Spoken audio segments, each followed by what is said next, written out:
You've never touched anything. You've never seen the real world. Everything you know, your memories, your body, even your thoughts, is a simulation your brain invented to keep you from collapsing. Tonight, we're not helping you fall asleep. We're helping you wake up to the terrifying truth you've spent your entire life avoiding. 1. The lie of solidity. You believe you're touching something right now. Maybe your bedsheet, your phone, the weight of your body pressed into your mattress or chair. But let's destroy that first. You've never touched anything. Not once, not ever. What you feel when your hand rests against a surface is not contact, it's rejection. Your electrons and the electrons of the object are repelling each other, violently, governed by the Pauli exclusion principle. That so-called touch is a lie told by your nervous system, designed to trick your consciousness into believing that solid contact exists. It doesn't. There is no solidity, just resistance. If you could look closely, impossibly closely, at the structure of the atoms in your skin, you'd see that 99.9999999% of you is empty space. You are not solid. You are a loose, humming configuration of subatomic energy, held together by invisible fields and illusion. If the empty space in every atom in your body were removed, you'd be smaller than a dust particle, a whisper in the void. Still feeling real? Now stretch that idea further. If you, your chair, your entire room, if all matter is almost entirely empty, what exactly do you think you're living inside of? You're surrounded by emptiness, built from emptiness, interpreting emptiness, and your mind can't handle that. So it projects a world that feels solid. Illusion as comfort. Even your thoughts aren't real. You don't control them. Don't believe it? Try to predict your next thought, then try to stop it from appearing. You'll fail. Your thoughts show up without permission. They're not yours. They're just echoes of a mind running. An automation shaped by experience, trauma, memory, and chemical patterns you didn't choose. Now take a breath and realize you aren't thinking. You're being thought. Let's collapse another layer. Sight. You see with your eyes, right? Wrong. You see with your brain and only what it allows. The light reflecting off objects enters. Your eye hits your retina, turns into electrical signals, and gets translated into a mental image. But your brain isn't showing you the world. It's showing you a model of the world, a hallucination of usefulness. The real world has no colors, no sound, no smooth motion. Just waves, vibrations, and fields. Your brain interprets a sliver of that data and constructs an artificial reality that feels stable. It fills in missing details. It invents continuity. It lies constantly. And here's the horror. Even that small slice of perception is filtered by evolution, not to show you the truth, but to help you survive. You don't see the world as it is. You see the world as it helps you not die. The truth? Your brain doesn't care if the universe is real. It cares if it's useful. Now let's descend into quantum mechanics, the theater of realities. Most humiliating secrets. At the smallest scale of reality, where atoms and particles roam, everything breaks. Solid becomes uncertain. Time becomes slippery. Logic disintegrates. The classic experiment, the double-slit experiment. A single electron is fired at a wall through two slits. If you don't observe it, it behaves like a wave, going through both slits at once, interfering with itself, creating a pattern of possibility. But when you place a detector to watch which slit it goes through, it suddenly behaves like a particle, choosing one slit, collapsing its wave function. In other words, the act of observing changes what happens. Let that rot in your mind for a moment. Reality, at its core, does not behave until you look at it. And even more disturbing, the decision to observe in the future seems to affect how particles behaved in the past. Time is not linear at this scale. Cause and effect crumble. If you're wondering how this is possible, so are the physicists. Nobody has a satisfactory answer. What they do know is this: reality is not objective. It bends itself around your attention. When unobserved, particles exist in a state of pure probability, everything they could be, but nothing they are. They exist as a mathematical wave of options. You, the observer, collapse that wave. You summon one version of the universe into being, while all others fade. Still think you're just lying down in your room, breathing peacefully? Or are you awakening into the unbearable truth that your very presence alters the script of existence? Now dig deeper into your body, your mind, your sense of self. You call yourself I, but who are you referring to? The thinker? The observer? The memories? The body? Neurologically, you are a collection of disconnected processes. Your decision-making cortex, your emotional limbic system, your involuntary nervous system, they all operate independently. The self is a user interface, not a user. Cut the brain, and personalities split. Stimulate regions, and behavior changes. Damage the temporal lobe, and the sense of self evaporates. You are not an indivisible soul. You are a fragmented assembly, a committee pretending to be a person. So what makes you, you? Your memories? Memories are fragile, reconstructed differently each time they are recalled. You don't remember the past. You remember the last time you remembered it. It mutates, it decays, it lies. If your identity is built on a history that never existed in the way you remember it, and a perception of a world that doesn't exist in the way you see it, who are you? And if every layer of your being, from matter to mind, is just noise shaped by illusion, then what is left that is real? 2. The failure of free will you believe you choose. You believe you decide. You believe your life is made up of actions taken through willpower, direction, and control. But that belief, that warm illusion of autonomy, is about to be dismantled. Not with theories, with facts. Let's begin in the lab. In the 1980s, neuroscientist Benjamin Libet conducted a groundbreaking experiment. Participants were asked to move their hand whenever they felt the urge. While they made their decision, their brains were being monitored through EEG. The results were chilling. The brain showed signs of preparing the movement 350 milliseconds before the participant consciously decided to move. Let's say that again. Your brain decided before you did. You are not the author of your decisions. You are their witness. You observe choice the way you observe lightning, after it has already struck. Later experiments confirmed it, deepened it, sharpened it. John Dylan Haynes, in 2008, showed that researchers could predict with up to 60% accuracy what decision a person would make, up to 7 seconds, before they were even aware they had made it. 7 seconds. That's an eternity in the nervous system. Your body moves. Your mind just writes the narrative afterward. You are a story being told to itself. Still think you're in control? But maybe, you argue, there's a self behind the brain.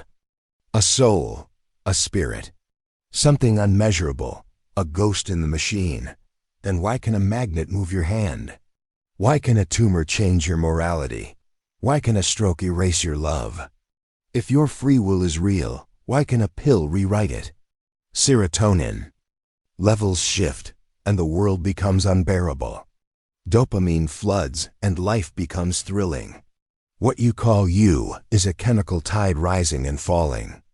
Your opinions, your choices, your beliefs, they are biochemical weather systems. Is it still your will if it can be altered with electricity? Let's look deeper. A simple thought experiment. Imagine you walk into a room and are offered chocolate or vanilla ice cream. You choose vanilla. You feel it was a free choice, but rewind that moment. Your taste preferences were shaped by childhood. Your emotional state nudged your craving. Your gut microbiome influenced your reward circuits. The temperature in the room affected your mood. Your blood sugar level primed your behavior. All of it, invisible but deterministic. Could you have chosen differently? You'll say yes. But can you explain why you would have? Or are you just offering another post hoc story? Now let's climb out of the personal and into the philosophical. Determinism, the idea that every action is the consequence of prior causes, rules over all physical systems. If your brain is made of atoms, and atoms obey cause and effect, then every decision is the inevitable outcome of what came before. There's no room for a free-floating will to wedge itself into the machine. Quantum mechanics? Maybe you. Say maybe randomness allows freedom. But randomness is not freedom, it is chaos. A random brain is not a free brain. A dice roll is not a decision. Free will requires control, and randomness offers none. You are stuck between two crushing walls, determinism and randomness. One offers predictability, the other, noise. Neither offers agency, but you still feel it, don't you? You feel like a conscious observer, sitting in the command chair, steering your ship through thought and action. You feel like you, a thinker, a chooser, but let's examine that feeling. Where is the self that chooses? Slice the brain, you'll find no center. There's no I in the brain. No single location where the self resides. Neuroscientists have searched, and all they found is distributed processing. Thought arises from millions of neural firings, none of them aware, none of them in control. Consciousness is not a pilot, it's a byproduct. A shadow cast by electrical storms. Your you is a narrative illusion, maintained by the defying we. Default mode network, a part of the brain that fills in the blanks of experience, makes up reasons for choices, and strings together past, present, and future into a consistent story. When that system is damaged, the story falls apart. People lose continuity. Their inner monologue collapses. They can't tell you who they are, because without the story, there is no one. Let's break the final defense. You think, maybe I'm not fully free, but I have some control. You don't. Studies in priming show that simple words on a screen can affect how people behave minutes later. Flash the word old to a person, and they walk slower. Show them the word rude, and they interrupt conversation sooner. They have no idea this happened. They feel completely in control. Their actions were hijacked by invisible influences, and their awareness filled in the blank space with lies. Free will is not only absent, it's actively denied by your own mind. You are not just a puppet. You are a puppet who believes it is holding its own strings. And what happens when the story of control is removed? When there is no you driving this experience? Just experience happening. Thought, sound, memory, pain, without ownership. What happens when you look in the mirror, and there is no one behind the eyes? What is left when the self is gone? And if you are not the author of your life, why do you still feel responsible for the story? 3. The memory you trust has already lied. You build your identity on memory. The you that exists today is built from the story you believe about yesterday. Your past decisions, your traumas, your accomplishments, your regrets. These are the roots of your existence. But what if that story is a lie? Let's start where most people never do, with how memory actually works. You think memory is a recording. It's not, it never was. Your brain doesn't store moments like a video camera. It doesn't even store events. It stores fragments, sensory impressions, emotional tones, scattered sensations. Then, every time you remember, your brain reconstructs the memory from scratch, like assembling a puzzle from mismatched pieces. Each time you remember something, you are not recalling the original event. You are recalling the last version your brain created. This is called reconsolidation, and it means that memory is self-editing. Every time you remember, you rewrite. Every time you recall, you distort. The more vivid the memory feels, the less accurate it usually is. Now take a deep breath and ask yourself, how many times have you remembered something painful? How many times have you told yourself the same story? How many times has that story twisted without your consent? You may believe you remember your childhood, but when children are shown photoshopped images of events that never happened, like riding in a hot air balloon, -30% of them develop full, emotional, vivid memories of the fake event. They remember what clothes they were wearing, what the weather was like, how they felt. This is not a trick. This is how memory works. Memory is not stored. It is assembled on demand. Still think your life story is stable? Let's go deeper into false memory implantation. In a famous study, psychologist Elizabeth Loftus demonstrated that by using suggestive language, you can implant entirely false memories into people. Ask someone whether they remember the car smashing into the other, and they'll report broken glass, higher speeds, and more violence. Change smashing to bumping, and the event becomes gentler in their minds. But it gets darker. In controlled experiments, researchers have implanted entire false childhood events in participants, like getting lost in a mall or being attacked by an animal. The participants not only remember the event, they remember details, feelings, the smell in the air. They believe it happened. How many of your memories have been warped by suggestion? How many memories did you inherit from others' stories, photos, or videos? What part of your identity is built on something that never occurred? Now collapse the next floor, the illusion of continuity. You believe you've been you from the start, that there is a continuous thread stretching from your earliest memory to this moment. But studies show the self as a cognitive construction, a narrative the brain tells to make life feel stable. When people suffer from certain types of amnesia, they lose the connection to their past selves and become entirely different people. Their personality, values, and emotional tone shift. The continuity is shattered, and yet they go on living without the self you cling to so tightly. You are not your memories. You are the belief that those memories mean something.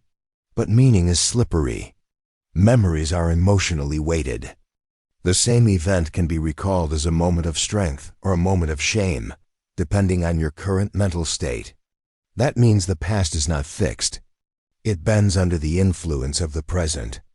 Imagine this. You remember someone hurting you deeply. That wound shaped your life.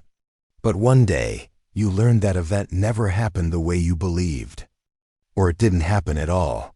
What happens to your pain? What happens to the identity you built from that pain?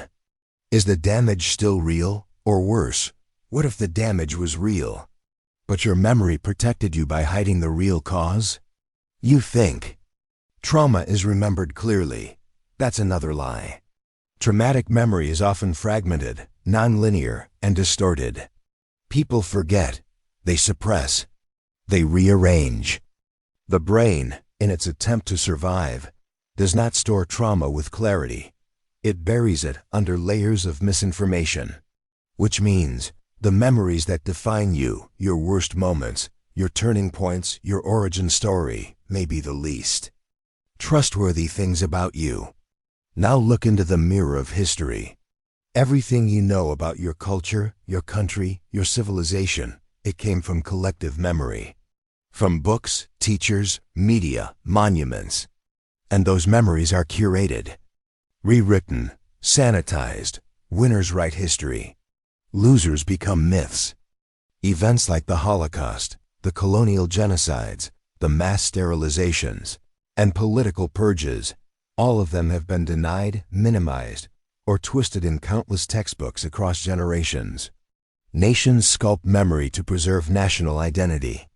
And once it's written in curriculum, it becomes real in the minds of millions.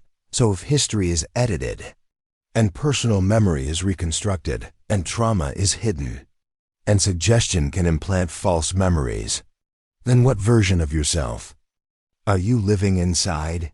What if your life is a fiction created by a brain that cannot tolerate uncertainty, a brain that values coherence over truth.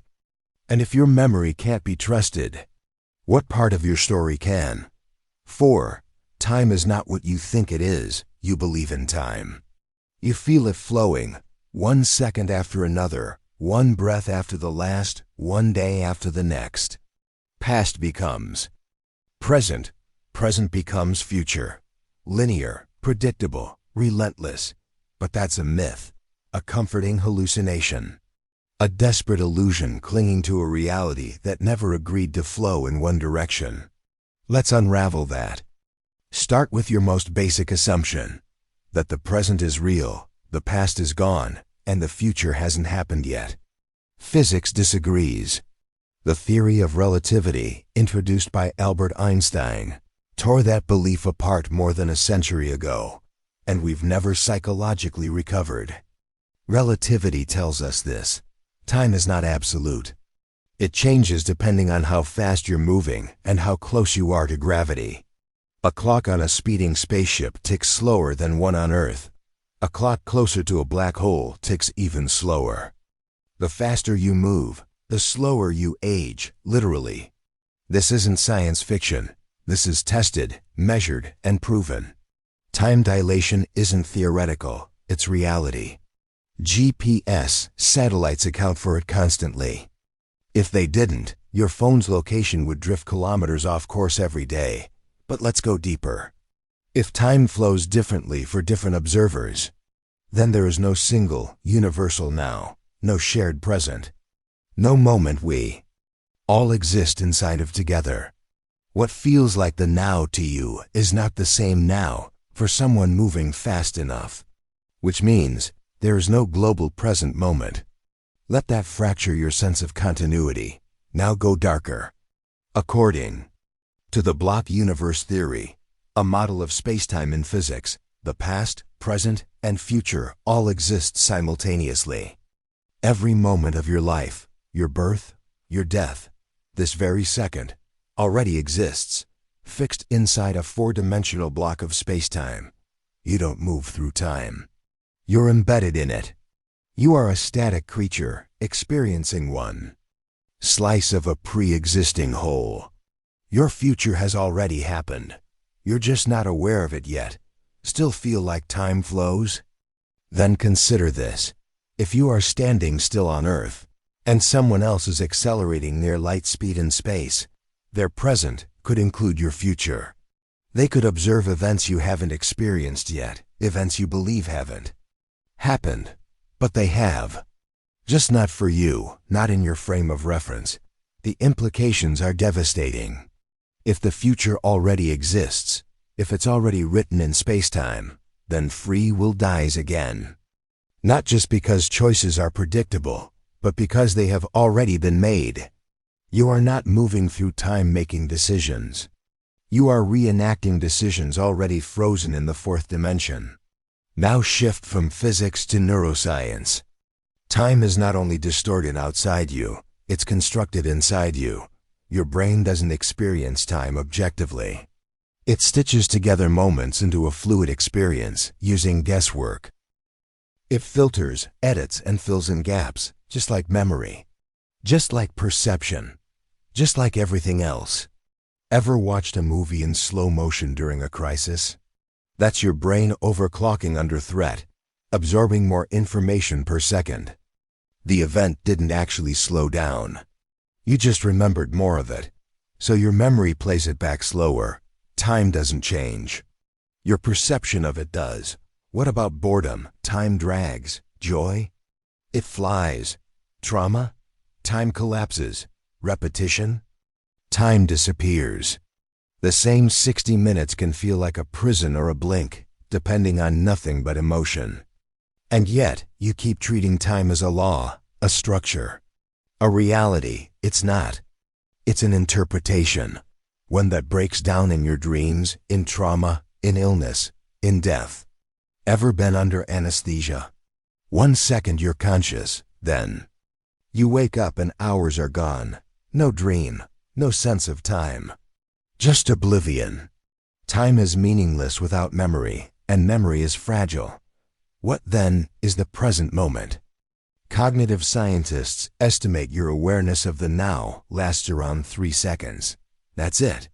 Your entire conscious experience is broken into 3-second chunks, stitched together by your brain like film frames. You're not flowing through time, you're buffering.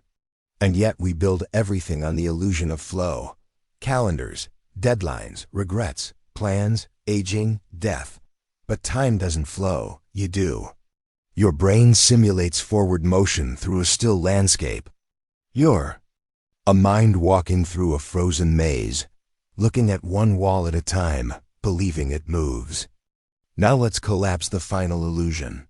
If all of time exists already, if past and future are equally real, if your perception of time is warped, subjective, and fallible, then what does it mean to say anything is happening? Right now, where exactly is your life taking place? And if time isn't real, what's stopping everything from happening all at once?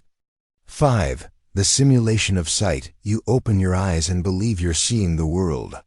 You trust that the images in front of you are accurate, that they reflect reality, that your vision connects you to truth. But vision is not seeing. Vision is hallucination. And what you call sight is nothing more than a real-time hallucination your brain constructs in darkness.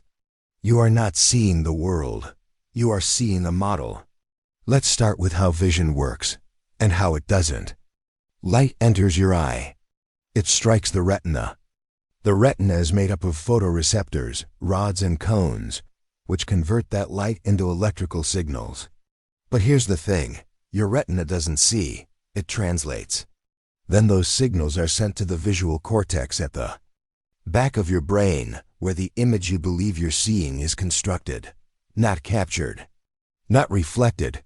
Constructed. That image in your mind isn't what's out there. It's your brain's best guess. It fills in gaps.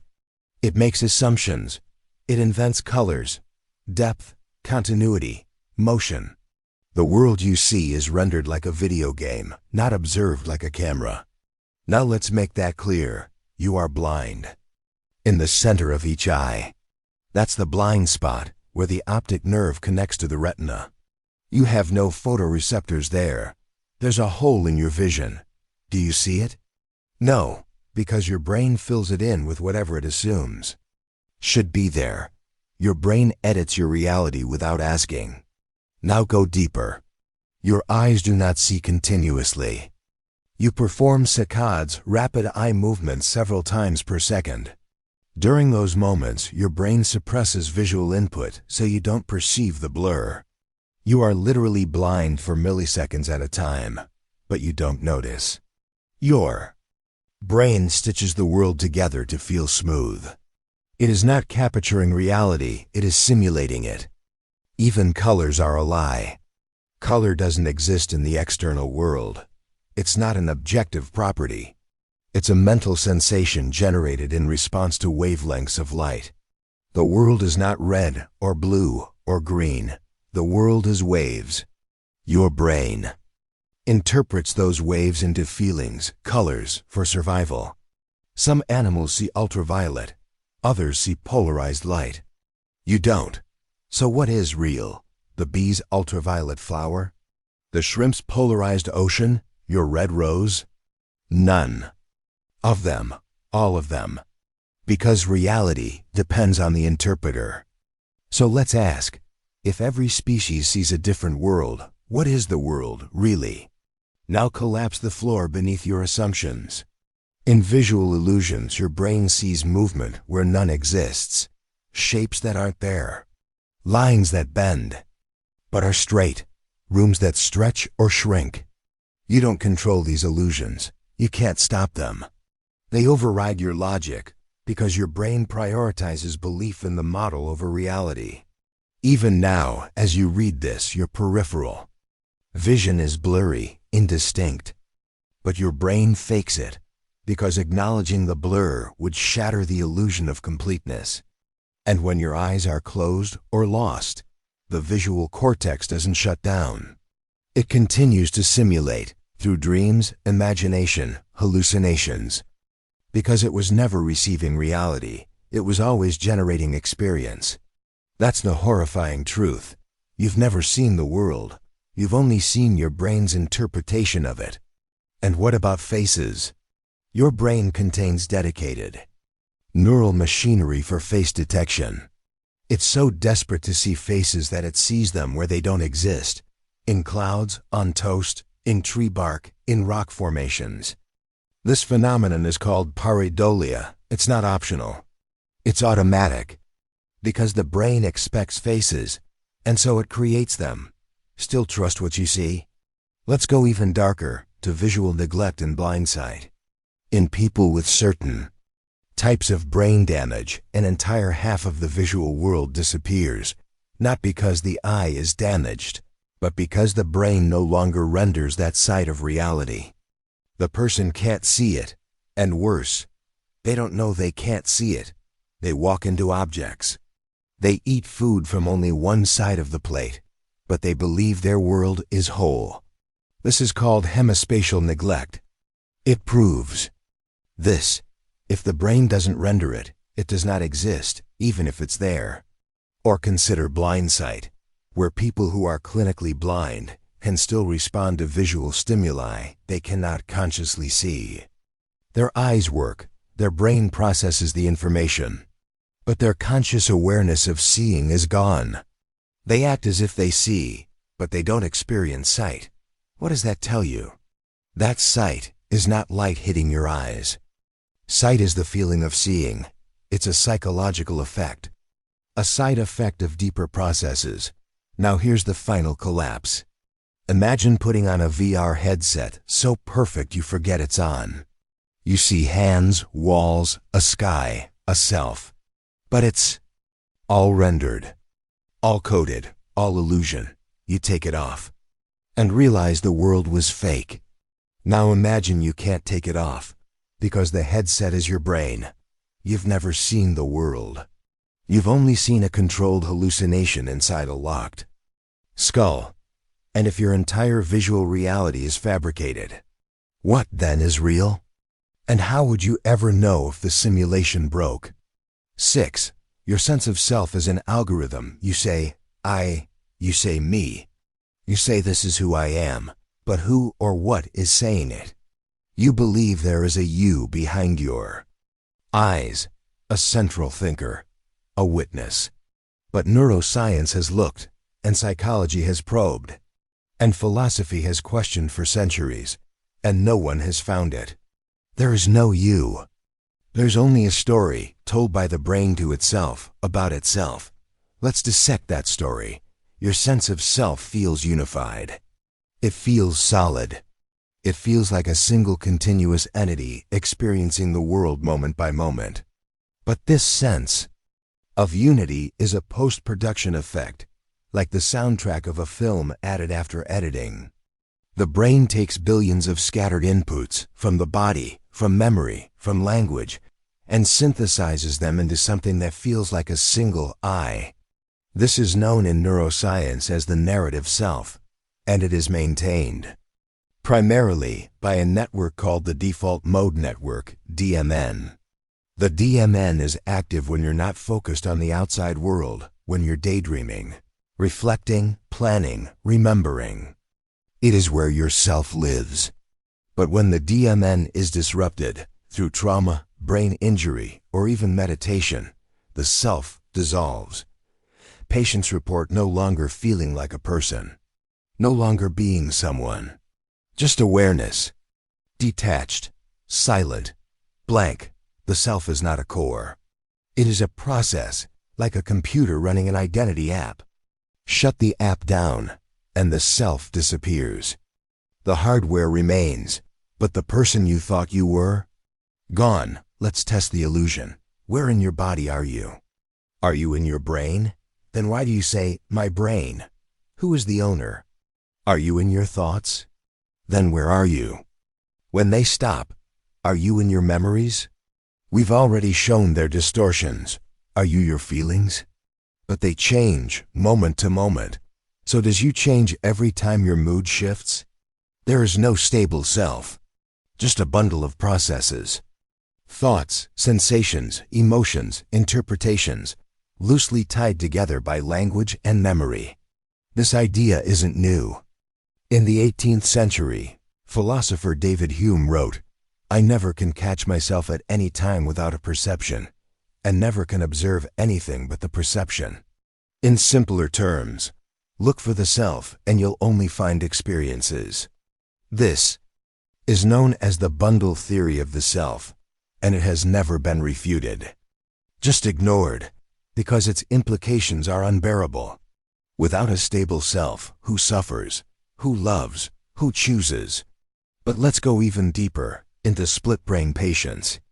In the mid-20th century, doctors performed surgeries to sever the corpus callosum, the bundle of nerves connecting the brain's hemispheres, to treat epilepsy. The result was unexpected. Each hemisphere began to operate independently. Each had its own thoughts, its own desires, its own perception.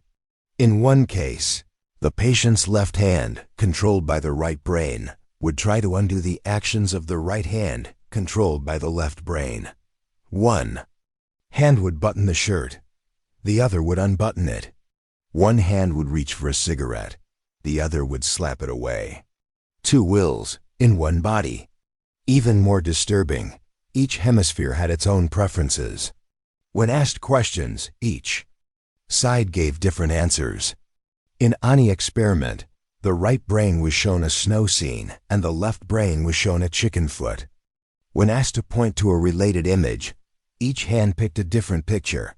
The left hand picked a snow shovel, the right picked a chicken. Each side created its own justification for its choice. Two selves, two I-s, in one skull. Still think you are one? Now pull back. Everything you believe about yourself, your name, your gender, your memories, your traumas, your goals, all of it is narrative data processed by brain algorithms. Your preferences are shaped by culture, your values by parenting, your personality by genetics and environment. When you say, "I am this kind of person," you're describing a statistical average of behavior, a fluctuating identity graph, not a soul, not an essence. And when those variables shift due to hormones, injury, depression, or drugs, the you changes. Who then is the real you? The sober one or the high one? The child or the adult? The angry one or the calm one? If you changes based on circumstance, was you ever real? Let's ask a final question. If your sense of self is a software, a process, a simulation, then what happens when it crashes? When dementia dissolves it? When trauma erases it? When silence exposes the absence of identity? Who is left? And if the self can disappear, did it ever truly exist? 7. You never had free will. You believe you make choices. You believe you decide. You believe in your own agency, that voice in your head that says, "I could do otherwise." But you couldn't, you didn't, you won't. Free will is the most persistent delusion in the human mind. The idea that you are the source of your thoughts, the author of your decisions, the captain of your fate. It is foundational to your identity, to morality, to meaning. Without it, everything crumbles. And yet, science, philosophy, and neuroscience have reached a terrifying convergence. Free will is an illusion. Let's begin with the body, with the Libet experiment, one of the most unsettling in neuroscience. In 1983, neuroscientist Benjamin Libet asked participants to perform a simple task: flex their wrist whenever they chose to. He also asked them to report the exact moment they became aware of their decision. Meanwhile, electrodes measured their brain activity. The result? A signal called the readiness potential appeared in the brain up to 500 milliseconds before the participant became conscious of the decision to move. Your brain decided before you did. Your consciousness is not the initiator of action. It's a narrator, telling the story after the fact.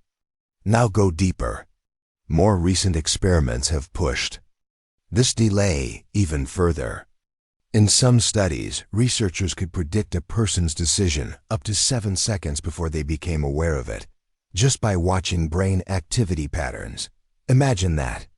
Someone else watching a screen knows what you'll decide before you do. Still feel in control? Let's test your experience. Choose a number between 1 and 10. Why that one? Why not another? Can you explain where that choice came from?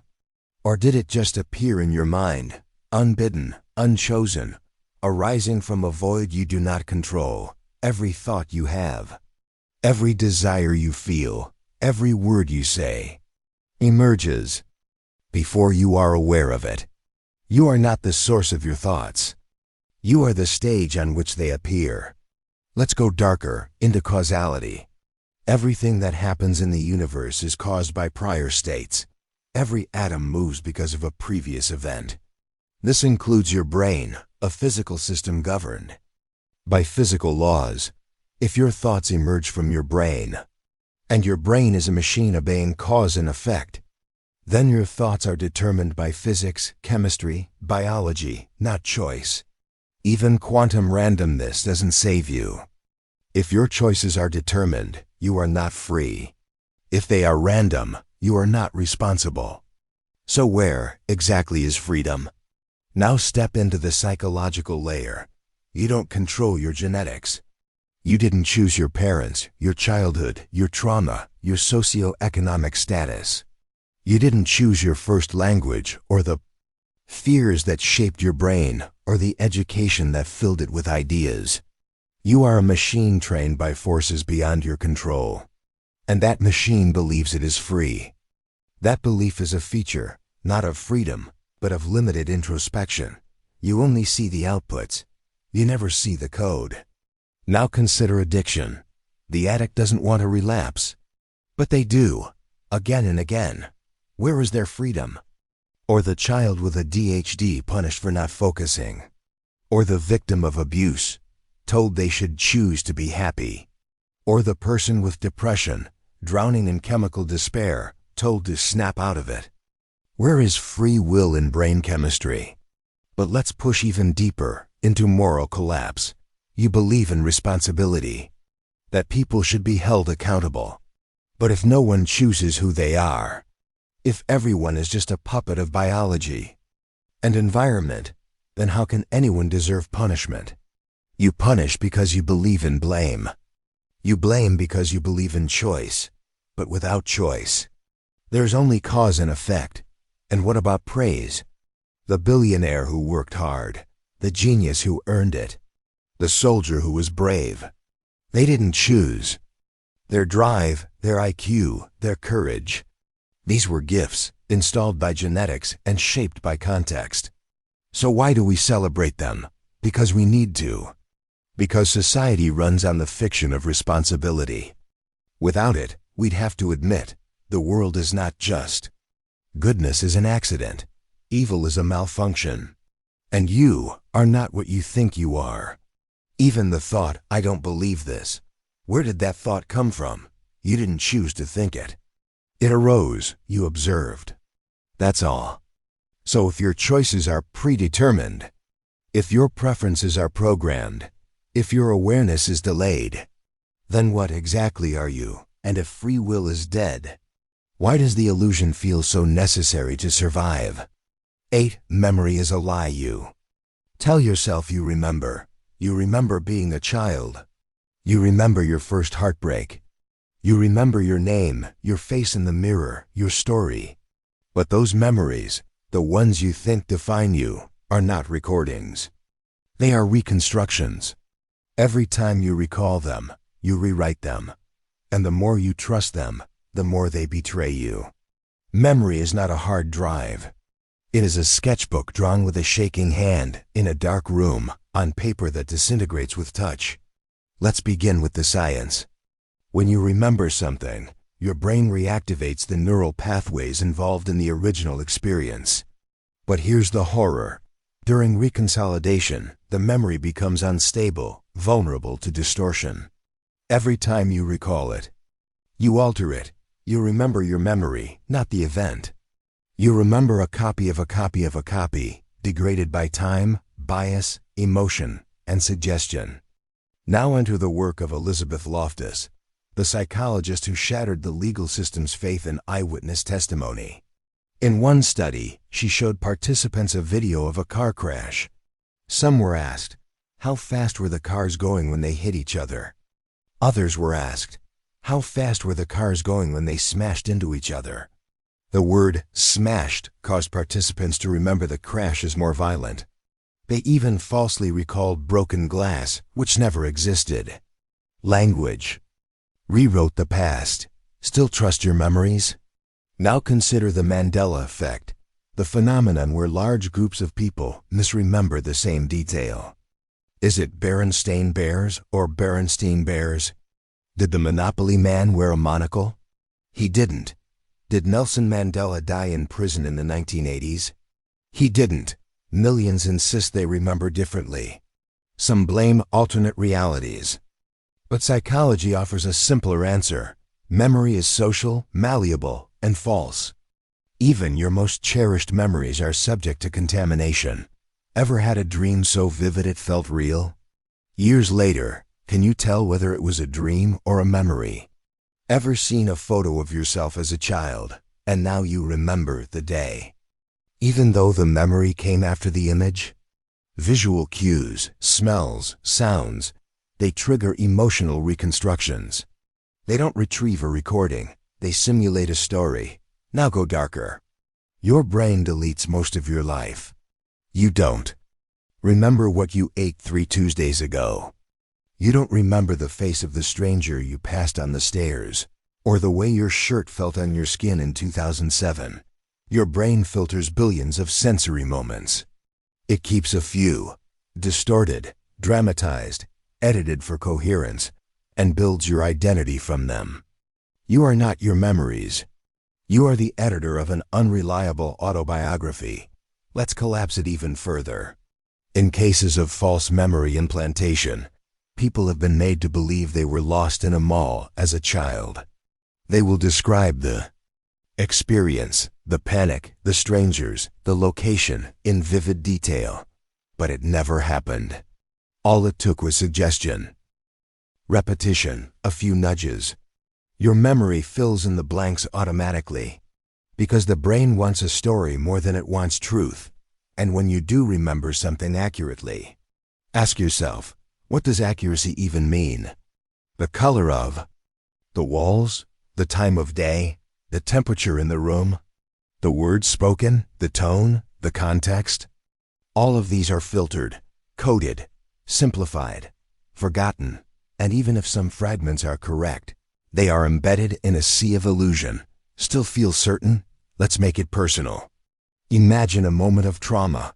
You were there. You lived it. You felt it. You remember the screaming, the fear, the betrayal. But what if it didn't happen the way you think? What if no one screamed? What if it wasn't betrayal, but misunderstanding? What if your brain reconstructed the scene, exaggerated the pain, reinforced it every time you revisited it, until it became more myth than memory? Is it still your truth? Or is it a lie you've memorized so well, you forgot it wasn't real?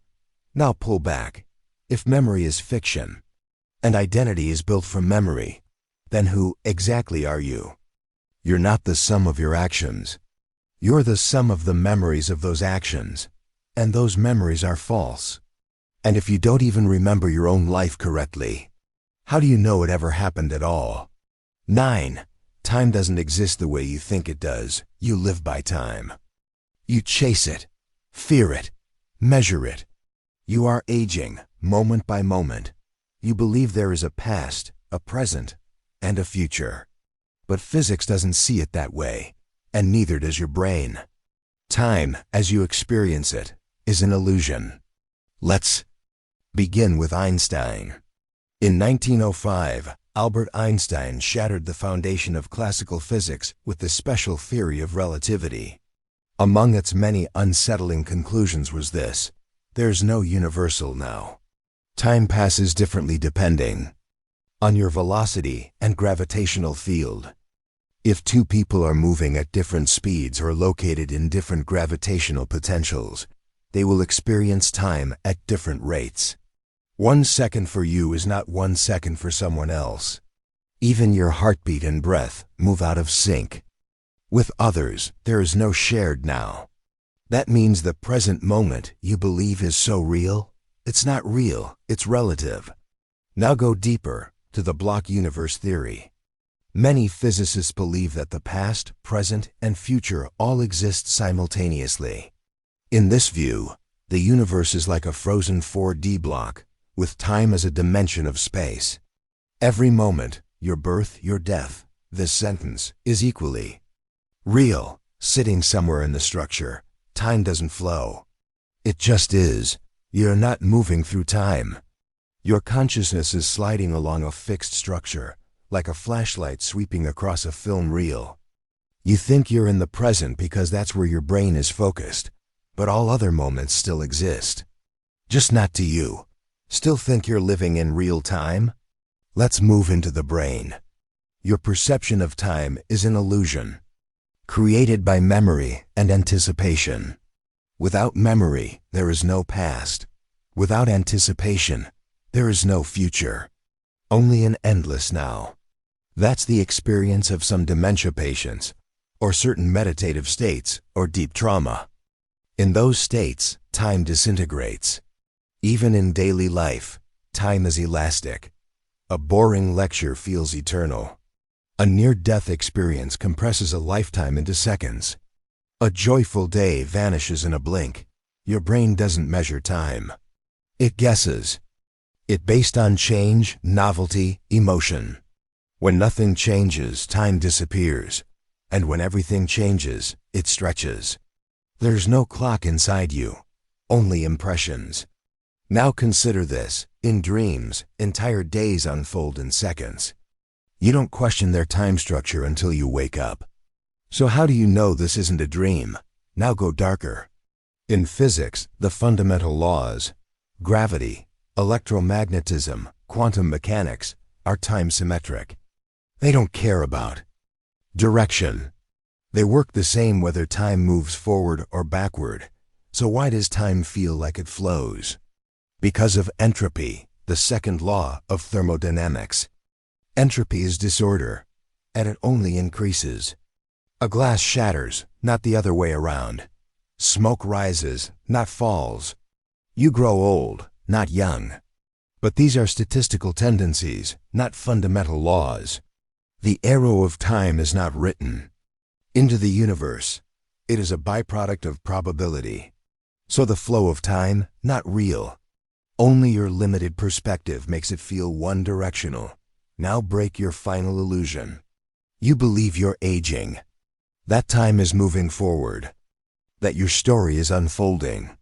But that's narrative, not physics. From the universe's point of view, you've already died. You've already been born. You've already written your last word, laughed your last laugh, whispered your last goodbye. They all exist, somewhere in the block. And what you call now? Just a spotlight. Just a slice of a frozen, eternal structure. Still feel the ticking of the clock? Then ask yourself, if time is not moving, if all moments are equally real, if death and life are just coordinates, then what exactly are you rushing toward? 10. Language is a prison you mistake for thought. You think in words. You describe your pain, your dreams, your beliefs, your fears, all through language. You believe language is your tool, that it helps you understand reality. But what? If language isn't a tool, what if it's a trap? What if every word you speak, every sentence you think, isn't a reflection of the world, but a distortion of it? Let's begin with a question. Can you think a thought without language? Try it. Try to imagine pain, beauty, jealousy, love, without labeling them. Try to perceive raw emotion, pure consciousness, without using a single word. You'll find it slippery, because language has colonized your mind. But language is not thought, it is not reality. It is a system of symbols invented to compress the infinite into something manageable, and compression always means loss. Let's go deeper to linguistic relativity, also known as the Sapir-Whorf hypothesis. This theory proposes that the language you speak shapes how you think. It doesn't just express thoughts, it limits them. In some languages, there's no future tense. In others, no word for left or right, only cardinal directions like north or south. In some tribal languages, there are dozens of words for different kinds of green, while in others, green and blue are indistinguishable. If your language lacks a word, you often lack the concept. If it defines things rigidly, you experience them rigidly. You don't see reality. You see the categories your language provides. Now here's the collapse. When a baby is born, it experiences raw sensation. No names, no labels, no distinctions. Then the child learns language, and the infinite becomes finite. The ocean of experience is sliced into words: table, mother, sky, self. From that moment forward, the child no longer experiences reality directly. They experience language's version of it. Let's test this. What is a tree? You say, it's a tall plant with a trunk and branches. But what about a sapling, a vine, a bush, a piece of driftwood? At what point does not a tree become tree? Language forces you to draw artificial boundaries, to turn gradients into categories. But reality has no lines. Only language does. Still trust your words? Now consider color. Your eyes detect wavelengths, but your brain interprets them based on language. In some cultures, light blue and dark blue are as different as red and green. In others, they're just blue. Same light, different linguistic filters. You don't see the world as it is. You see what your vocabulary permits. Let's go even darker. Language doesn't just shape perception, it shapes identity. The moment you say, I am angry, you've already built a trap. You've frozen a fluid, temporary emotion into a solid self-definition. You've mistaken the passing weather of your body for the climate of who you are. Even worse, language creates false binaries: good or evil, right or wrong, life or death, self or other. But nature isn't binary. It's continuous, fluid, paradoxical. Language carves that fluidity into rigid opposites, not because the opposites are real, but because the brain craves simplicity. Now ask, when you say, I understand something, what do you really mean? That you can explain it in words. But some things are beyond language. You know the feeling of a sunset, the ache of nostalgia, the terror of falling in love. But you can't truly put them into words. You approximate them. You simulate them with language, and you pretend that's understanding. But it's not. Language creates illusions of clarity. It convinces you that you've grasped the infinite when all you've done is assign it a label. I know what love is. I know what freedom means. I know myself. But every one of those statements is a linguistic lie. Now collapse the last wall. You think in language. You identify as the voice in your head. But what if that voice is not you? What if it's a narrator auto-generated by your brain, like a closed captioning stream on mute footage? What if your most private inner monologue is just an echo? What if real thought happens before words? What if the self you hear in your head isn't the thinker, but the translator? And if language is a translator, who is the original speaker? 11. Your emotions are fabricated stories. You feel something. A tightness in your chest. A warmth behind your eyes. An ache in your gut. And then your mind rushes to assign it a label. Sadness, joy, guilt, fear, love. But those labels, they're not real. They're interpretations. They're stories your brain tells itself about the body. Your emotions are not truths. They're guesses stitched together by a biological Machine trying to make sense of sensations it doesn't fully understand. Let's start with the body. Every emotional experience begins not in the mind, but in the body. Your heartbeat, blood pressure, hormone levels, digestion, muscle tension, breath rate. But your body doesn't feel anxious. It just sends signals. It's your brain that interprets those signals as anxiety, or excitement, or rage, depending on context. If your heart races while watching a horror film, you call it fear. If it races during a kiss, you call it passion. Same body, same data, different story.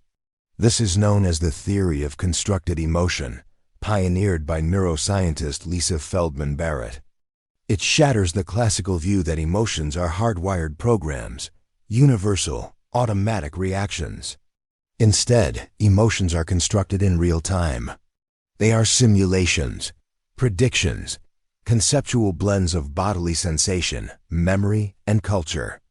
Your brain doesn't feel anger. It recognizes a pattern, increased heart rate, clenched fists, fast breathing, and matches it to the closest emotional concept it has learned: anger. But what if it matched it differently? In some cultures, your symptoms might mean shame or possession, or spiritual imbalance. So what then is the real emotion? Now go further. Emotions feel primitive, like something beneath thought. But they are built from thought, or more precisely from concepts. A baby doesn't feel jealousy. It feels discomfort, confusion, longing. Jealousy is learned, constructed from experience, words, stories. And once it's learned, it becomes a mental shortcut, a category the brain can quickly assign to incoming data. But shortcuts are not reality. Let's explore this with a disturbing fact. You can feel an emotion you don't believe. You can cry and not feel sad. You can feel fear during a dream, even after realizing it's not real. You can laugh while feeling hollow inside. Because emotions are performed as much as they are felt, the body plays its part. The brain explains the play, and you believe the explanation. But it's always post hoc, after the fact. You don't feel first and label second. You feel and label simultaneously, in a feedback loop that becomes indistinguishable from truth. Now examine the consequences. If your brain can mislabel fear as excitement, or sadness as tiredness, or guilt as love, then what emotions have you misunderstood your entire life? What feelings have you obeyed that were based on false interpretations? How many decisions about relationships, careers, identities were made by a brain making bad guesses about bodily noise? You trust your emotions because they feel authentic. But authenticity is just consistency with memory. If your brain has guessed anger every time your stomach churned in conflict, then the next time it happens, it expects anger, even if the real feeling is fear, shame, or grief. You build emotional habits, neural shortcuts, stories so practiced they feel like truths. But they are just loops, recursive scripts, often inherited from parents, media, or trauma. Now strip it all away. Your breath speeds up. Your hands sweat. Your gut tightens. Is it rage? Is it panic? Is it love? Is it loss? Or is it data, waiting to be misinterpreted? What if you had never learned the word fear? Would you still feel it? What if your culture had no concept of loneliness? Would you recognize it? Now ask yourself, if your emotions are constructed, if they're shaped by language, memory, prediction, and cultural coding, if they aren't raw truths but layered simulations, then what happens when the construction collapses? What remains when the story ends, and all that's left is the sensation? 12. The self is just a story told in first person, you say. I am, you say. This is me. You speak as if there's a single continuous self, a consistent narrator guiding the story of your life. But who is I? Is it your body? Your face? Your name? Is it the voice in your head? Is it your memories, your beliefs, your preferences? All of those change, Your body ages, your memories distort. Your beliefs evolve. Your preferences shift with mood, hunger, chemicals, trauma, time. Yet the illusion persists. You think the self is real, stable, essential. But the truth is darker. The self is an illusion. A convincing, persistent, socially useful hallucination. Let's begin with neuroscience. There is no self-center in the brain. There is no singular part where you live. Instead, consciousness is distributed. Vision in the occipital lobe, emotion in the amygdala, memory in the hippocampus, decisions in the prefrontal cortex. No part of the brain says, "This is me." And when you damage those parts, the self changes or disappears entirely. In split-brain patients, where the corpus callosum connecting the brain's hemispheres is severed, too distinct, consciousnesses emerge. One side of the brain can believe in God. The other side can be atheist. One hand buttons the shirt. The other unbuttons it. Still think the self is one thing. Now enter the default mode network, a set of brain regions activated during self-referential thinking, remembering the past, imagining the future, thinking about yourself. It's also activated during daydreaming, rumination, and social comparison. The self is a narrative center. It generates the story of you, based on fragments, filtered through memory, language, and desire. But when the default mode network goes quiet, in deep meditation, during psychedelics, or at the edge of death, the sense of I dissolves, and yet, awareness remains. You are not the narrator. You are the field the narration appears in. Now let's move to psychology. According to the modular mind hypothesis, the brain is not a unified command center. It's a collection of competing modules, instincts, biases, subsystems that argue, negotiate, overpower. You don't have one mind. You have many. You don't decide. You arbitrate between urges, hunger versus morality, fear versus pride, lust versus love, and the self. It's the story you tell after the battle ends, to explain why you did what you did. It's a justification engine. Now go philosophical. The Buddhist concept of anatta, no self, has echoed for millennia. It teaches that clinging to a fixed identity is the root of suffering. That the self is not a thing, but a process, like a flame or a wave. A wave exists. You can see it. But where is it located? Is it the water, the motion, the shape? The self is the same, visible in motion, empty in structure.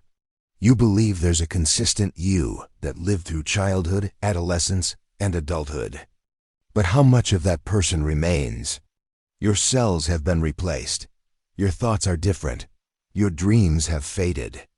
If your 10-year-old self were next to you now, would you even recognize each other? Still believe in continuity? Now consider amnesia. When memory is lost, is the self gone? Or dementia, where personality dissolves, is the person still there? Or are they a body without a narrator? And yet, even in those states, there is experience. Something is happening. But the storytelling has stopped. Which raises the question, if the story ends but the awareness continues, what is more real? The narrative or the awareness it appears in? Now go even deeper. When you say, I feel sad, who is the I feeling the sadness? When you say, I'm thinking, who is the one observing the thought? Your mind can observe your body. Your thoughts can observe your mind. Your awareness can observe your thoughts. So what's behind awareness? What looks at the one looking? The self is a recursive loop. Thought looking at thought. Memory referencing memory, with no anchor. It is a hall of mirrors, infinite. Reflections with no original object. And the you in the center, just a phantom, just a placeholder, just a voice. So ask yourself, if the self is a story, and you are not the narrator, then who exactly is listening? 13. You're free. Will is an elaborate delusion. You believe you choose. You believe you decide. You believe your actions come from a self that wills, controls, initiates. But what if your every choice, every word you speak, every step you take, was already determined before you even became aware of it? Let's begin with neuroscience. In 1983, neuroscientist Benjamin Libet conducted a now infamous experiment. Subjects were asked to move a finger whenever they chose to. They also noted the exact moment they became consciously aware of deciding. But Libet found something disturbing. The brain's readiness potential, the signal to move, appeared 300 milliseconds before the subject was conscious of their decision. Your brain acts, then your mind believes it chose to act. Free will is retroactive storytelling. You are not the author. You are the narrator, explaining a decision your brain already made. Now go further. In 2008, neuroscientist John Dillon Haynes used brain scans to predict choices up to 7 seconds before subjects were consciously aware of them. Imagine that. Your brain knows what you'll do before you do. Still think you're in control? Let's explore the illusion. You didn't choose your genetics. You didn't choose your childhood. You didn't choose your trauma, your triggers, your preferences, your language, your culture, your instincts. You didn't choose your biology, and you didn't choose your history. And every decision you make today is shaped by those variables. You didn't pick the thoughts that appeared in your mind this morning. They arrived. You noticed them. Then your brain picked one, based on a logic you don't understand, and called it choice. You feel like you're deciding. But you're just observing a machine run its code. Now enter psychology. When people are primed, shown certain words, images, smells, their behavior shifts. They walk slower after seeing words related to aging. They make harsher judgments when they smell disinfectant. And they don't know why. Their conscious mind justifies the behavior after the fact. You think you're driving, but the wheel turns before you touch it. Now collapse the final illusion. If free will is real, then you are the unmoved mover. You are the source of action. You could have chosen otherwise. But could you? Could you, in this exact moment, want something different? Could you want to not want what you want? You can change behavior, sometimes, but only by applying other desires, other variables, other conditions. You shift the machine, but you're still in the machine. There is no you outside of it. Now go metaphysical. If your thoughts arise without permission, if your actions emerge from causes outside your control, if your story is unfolding according to rules you didn't write, then what is you? A feeling? A name? A character following a script? What does I chose this really mean?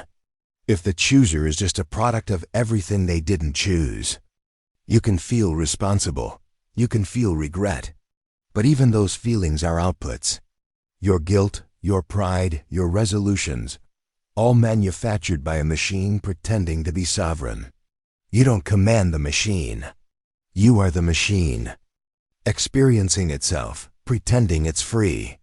So ask yourself, if you're not choosing your thoughts, and you're not choosing your actions, and your mind reacts before your will speaks, then where, exactly, is your freedom? 14. Memory is a lie you keep rewriting. You trust your memories. You think they are the evidence of your identity, your proof that you are who you say you are. You replay them like a film, like a timeline. That defines you, where you've been, who you've loved, what you've learned. But memory is not a record. It is a reconstruction, a fabrication, a story written every time it is told. And you are its unreliable narrator. Let's begin with biology. When you recall a memory, your brain does not play it back like a video.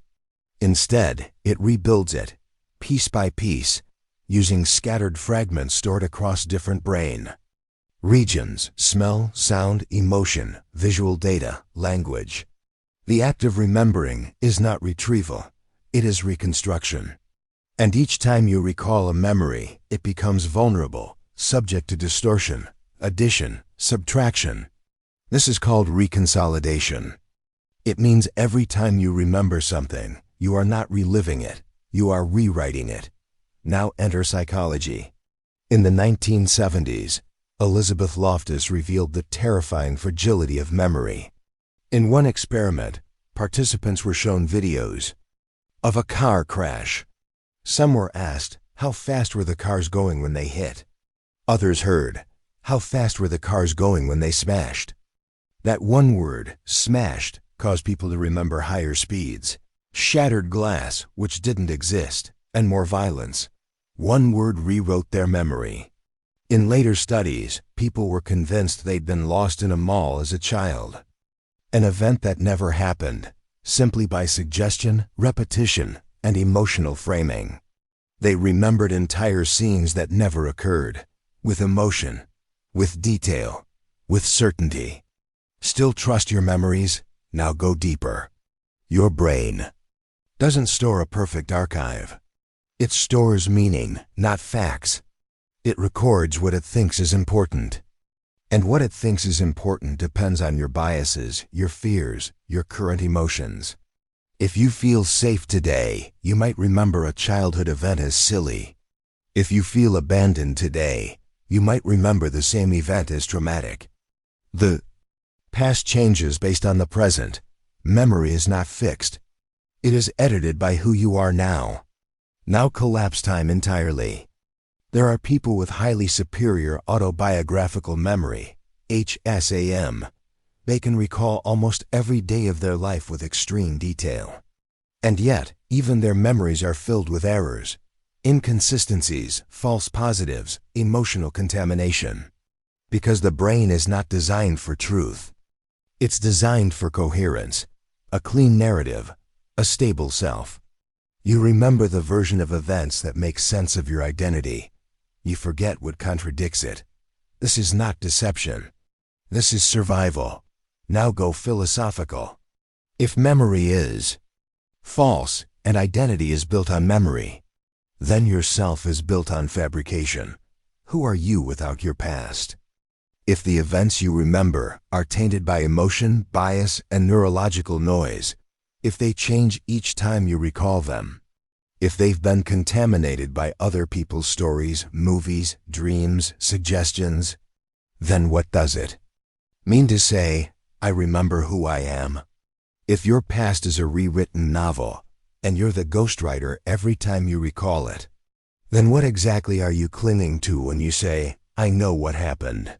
What if the worst thing that ever happened to you never happened the way you remember? What if the best moment of your life was never real? What if you is just a collection of edited memories pretending to be a self? So ask yourself, if your memory is a lie, and your identity is based on memory, then who is remembering you? 15. Time doesn't flow. You do. You live inside time.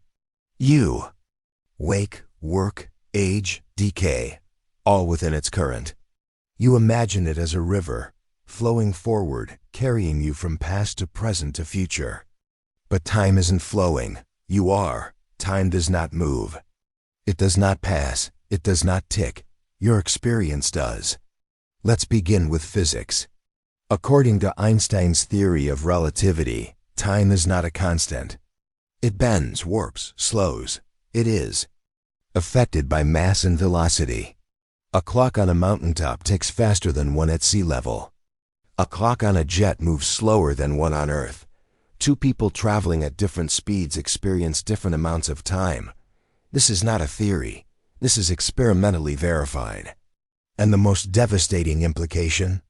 There is no universal. Now, your present is not the same as someone else's, even if they're standing beside you. What you call the present moment is just a subjective slice through a four-dimensional universe. Still think time flows? Now enter the block universe, a model of space-time in which all moments already exist. Past, present, future, they're not unfolding. They're already there. You don't move through time. You move through experience. And the illusion of passage is created by your brain's inability to access the whole. Imagine a film reel. The movie feels like it's moving, but all the frames already exist. Your brain is the projector, playing one frame after another, and calling it life. Now explore your experience. You never feel time. You feel change. Your thoughts shift. Your body moves. Your sensations evolve. You don't sense time, you sense differences. And your brain infers the flow of time from those differences, like a story being read, one word at a time, blind. To the page ahead. When your surroundings change rapidly, time feels fast. When nothing changes, it stretches. Waiting in silence, hours feel like days. A thrilling conversation, hours vanish like seconds. Time doesn't speed up or slow down. You do. Now consider memory. You remember the past. You anticipate the future. But both are mental constructions. Your memories are flawed. Your predictions are fantasies. And the only thing that actually exists that can be proven, touched, felt, is this. Not the minute before. Not the minute after. Only the illusion of now. But even now isn't real. Neuroscientists like David Eagleman reveal that your brain delays perception by about 80 milliseconds to integrate sensory input. That means your present is a simulation, stitched together after the fact. You are always lagging behind reality, and yet, you believe in continuity. You believe you are moving forward. Forward toward what? A future that already exists? A death that is already waiting. Now go metaphysical. If time is an illusion, if the past is a distortion, if the future is pre-existing, then what does it mean to be alive? Is your life unfolding? Or are you simply experiencing what has already been written? And if the movie already exists, if every scene has been filmed, then what is choice? What is regret? What is hope? You imagine your death lies ahead, somewhere down the line. But what if it already happened? What if the only reason you don't experience it is because you're not in that frame yet? You are a flicker, a sensation, a beam of consciousness scanning a static universe, like a finger tracing ink on a page that was always there. So ask yourself, if time doesn't flow, if only your perception does, then what exactly is aging? What truly is the difference between memory and prophecy? 16. Your thoughts are not yours. You sit in silence. A thought arises. What if I fail? Another appears. I should be doing more. A third follows, uninvited. Why did they look at me like that? And you assume these thoughts are yours, that they belong to you, that they came from some deep part of your soul. But they didn't. They appeared. They emerged like clouds drifting into the sky of your mind. You didn't summon them. You didn't choose them. You merely noticed them and then believed them. But what if your thoughts are not yours at all? Let's begin with the basics. Thoughts are neural events, patterns of electrical activity cascading through the brain's 86 billion neurons. They arise from noise, environment, chemistry, memory, language, trauma, genetics, all conditions outside your control. You didn't pick your brain. You didn't pick your childhood. You didn't pick the architecture that creates your internal monologue. And yet you believe the voice in your head is you. But the voice was installed. It speaks in the language you were taught. It argues in the patterns of your culture. It obsesses over the fears your society gave you. It recites opinions you absorbed unconsciously from teachers, parents, media, strangers. It's not your voice. It's a chorus. Now go deeper. You think. But most of the time, you just react. You hear something and your mind responds. You see a face and form a judgment. You read a sentence and generate a feeling. These reactions arise automatically, involuntarily, long before you decide to think anything.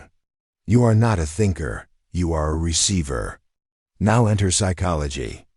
Studies in cognitive behavioral therapy show that simply noticing your thoughts, without believing them, changes everything.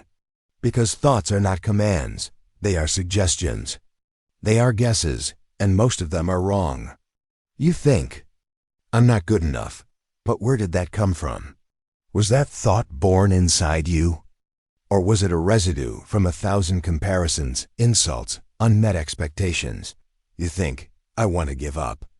But what if that's not your desire, but your fatigue speaking? Your thoughts lie, not maliciously, but mechanically. Now, go even further. There's a practice in meditation called noting.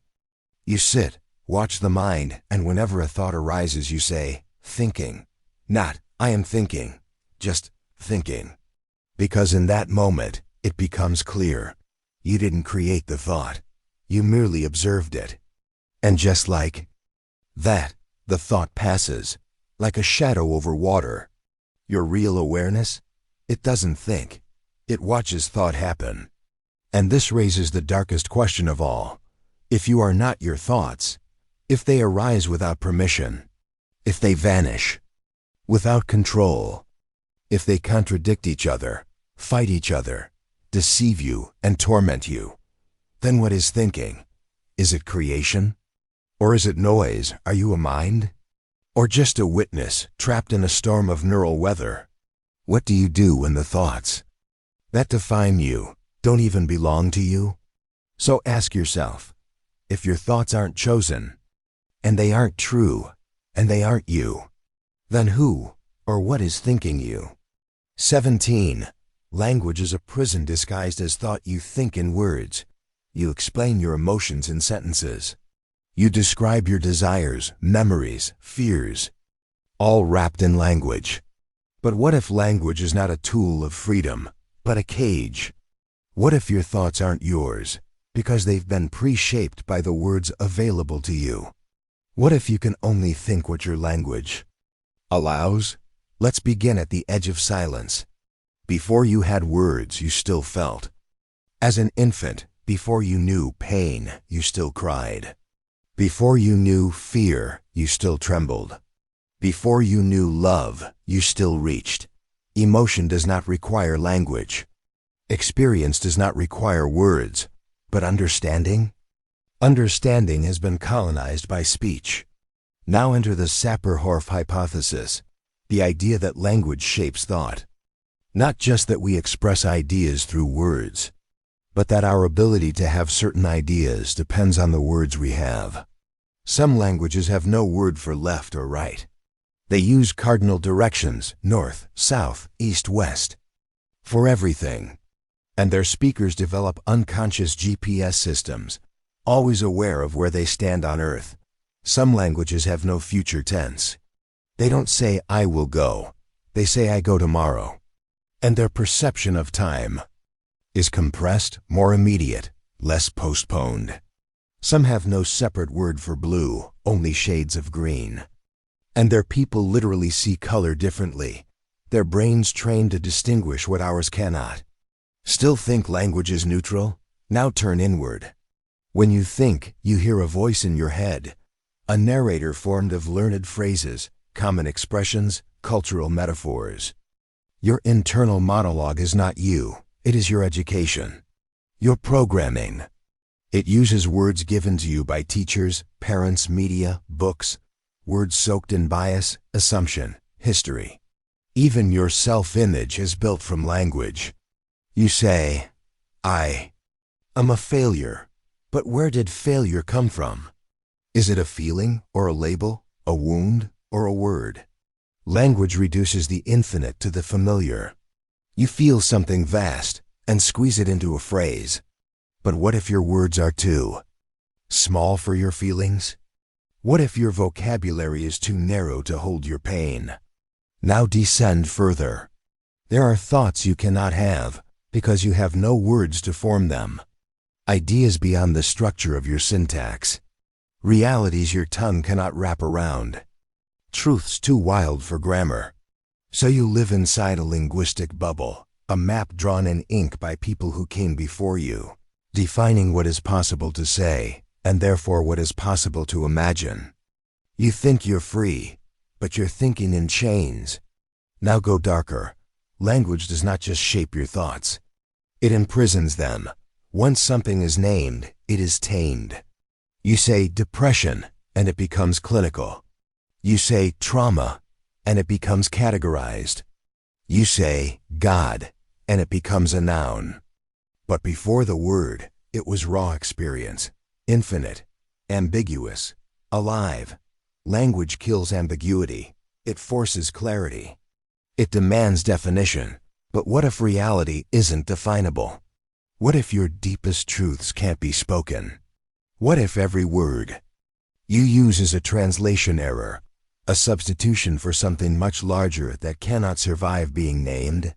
And if your whole world is built from those errors, then what exactly do you understand? So ask yourself, if your thoughts are trapped in language, and language is shaped by history, bias, and error, then who are you when you run out of words? 18. The self is a fiction with a narrator's voice. You say, as if there is a core. You say, me, as if there is a center. You tell stories about who you are, where you've been, what you've survived, what you believe. But what if this self you speak of isn't real? What if you are not a person, but a story pretending to be one? Let's start with the illusion.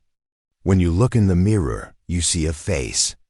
You remember its name, you recognize its history, and you call this memory, this voice, this narrative you. But science has searched for the self, the thing at the center, the permanent identity, and found nothing. There is no single location in the brain where your self resides.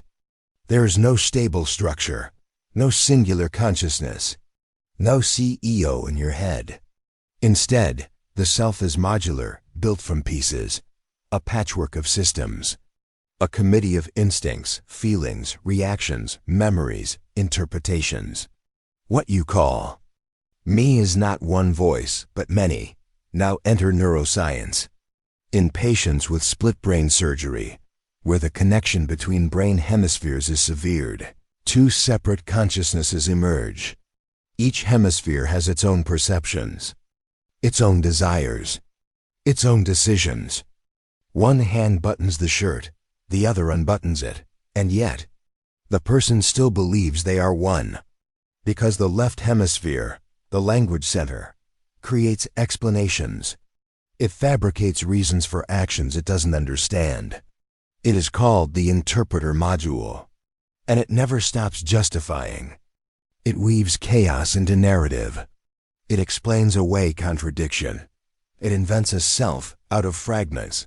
Now go psychological. When people experience trauma, dissociation, identity fragmentation, the self splinters. Parts of them act, speak, choose without awareness. They feel like different people because they are. The stable I breaks into masks, into voices, into roles. Because the self was never singular. It was always performance. Now turn inward. Your memories shift. Your opinions evolve. Your voice changes depending on who you're with. You speak differently to a friend than a parent. You act differently at night than in the morning. You hold opposing beliefs at the same time and somehow call both true. Still think you're one person? Now go philosophical. The Buddha taught that the self is an illusion, a flame passed from candle to candle, moment to moment. David Hume said he searched for the self and found only a bundle of perceptions. Modern neuroscience agrees. There is no self, only a stream of experience, endlessly interpreted, endlessly explained. And yet you cling to the illusion. Because without it, who suffers? Who hopes? Who remembers? But ask yourself, when you feel I am, who is saying that? Is it the thinker? The watcher? The one noticing the thought? Is it the body? The voice? The memory? Or is it the narrator, crafting the story from scraps, desperate to believe it is whole. You are not the story. You are the telling, not a character, but the narration. And if the narrator stops, does the self disappear? So ask yourself, if the self is not a thing, but a narrative written moment by moment, then who or what is turning the page? 19. Every choice you make was already made. You stand at a crossroads. You weigh your options. You think, reflect, decide, and in that sacred moment, you feel the hum of agency, the intoxicating illusion of free will. But what if that moment isn't sacred? What if your choice was made long before you chose? What if decision is just detection? Let's begin where thought begins, in the body. You feel a tug toward one option, a subtle pull, a gut instinct. You rationalize it. You list pros and cons, but the scale tips before you finish your analysis. It always tips, and you always follow. Because your choice was never decided. It was felt. It was revealed. You call it deliberation, but it was just your brain surfacing the winner.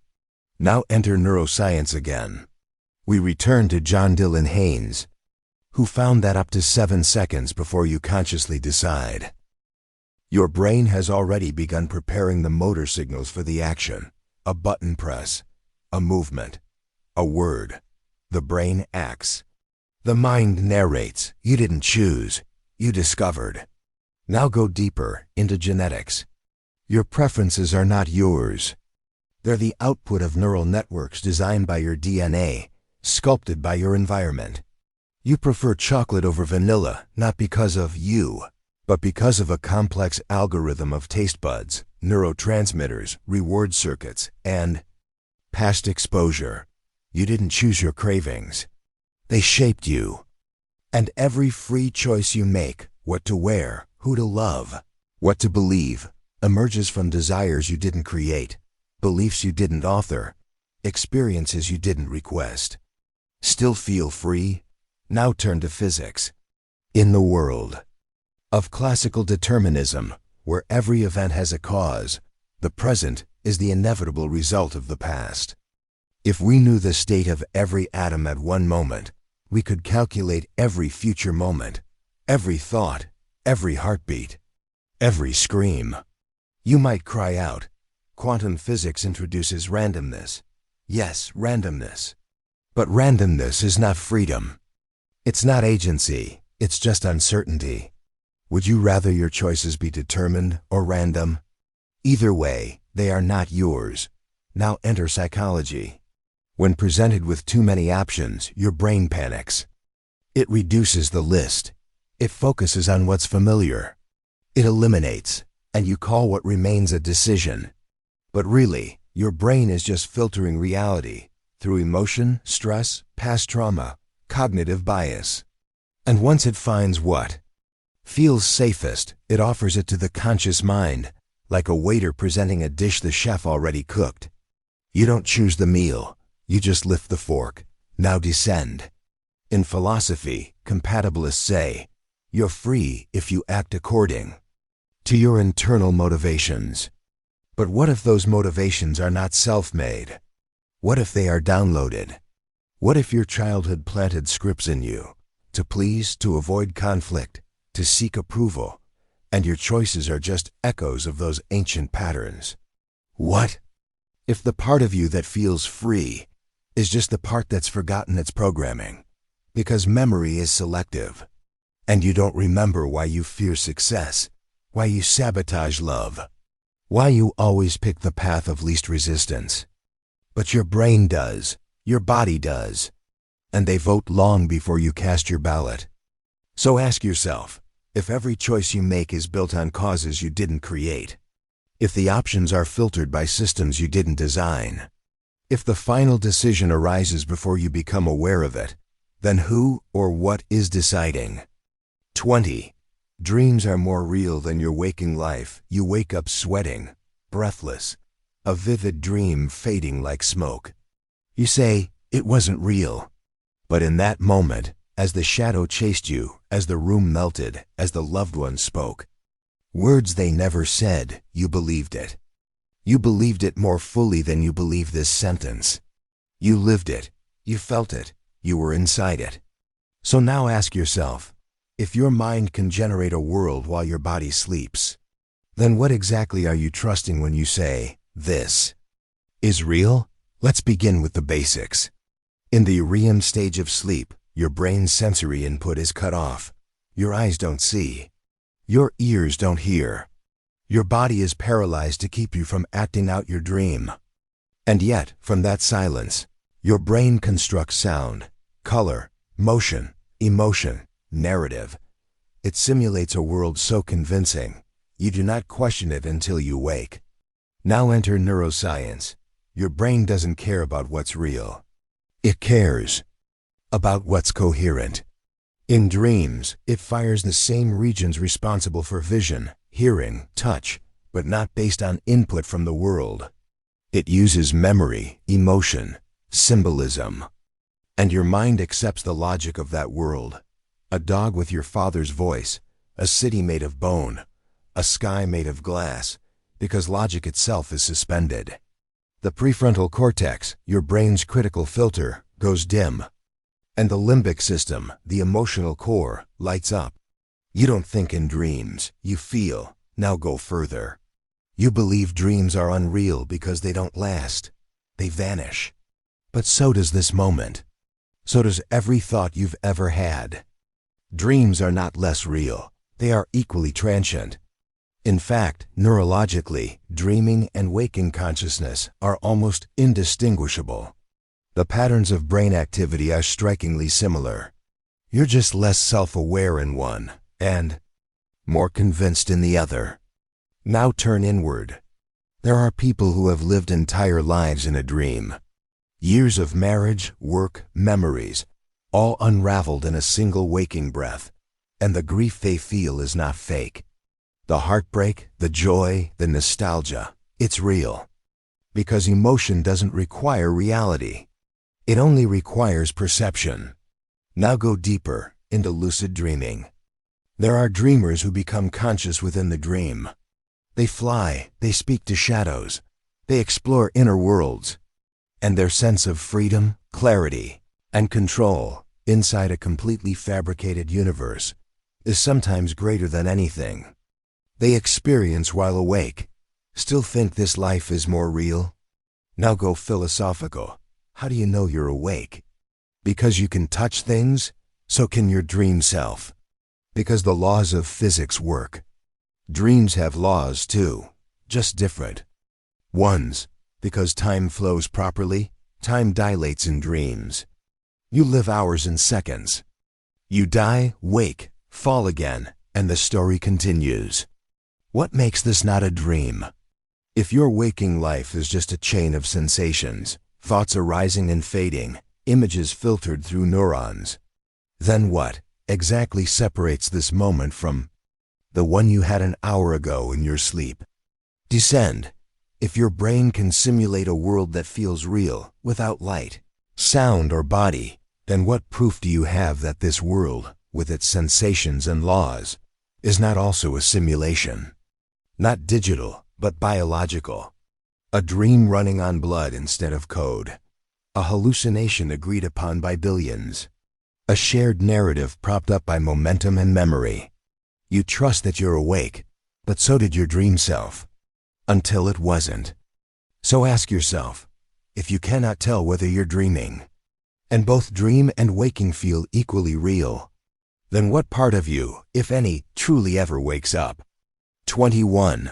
Memories are lies that feel like proof you remember your childhood. The smell of your grandmother's kitchen. The way the light fell through your bedroom window. The first betrayal. The first love. You think these memories define you. You think they are the foundation of who you are. You trust them. You build yourself from them. But what if your memories are lies? Not malicious, not manipulative, just wrong. Let's begin in the lab. In 2003, psychologist Elizabeth Loftus showed that she could implant false memories in people's minds, convincing them they had been lost in a mall as a child, or that they'd seen a non-existent detail in a crime scene.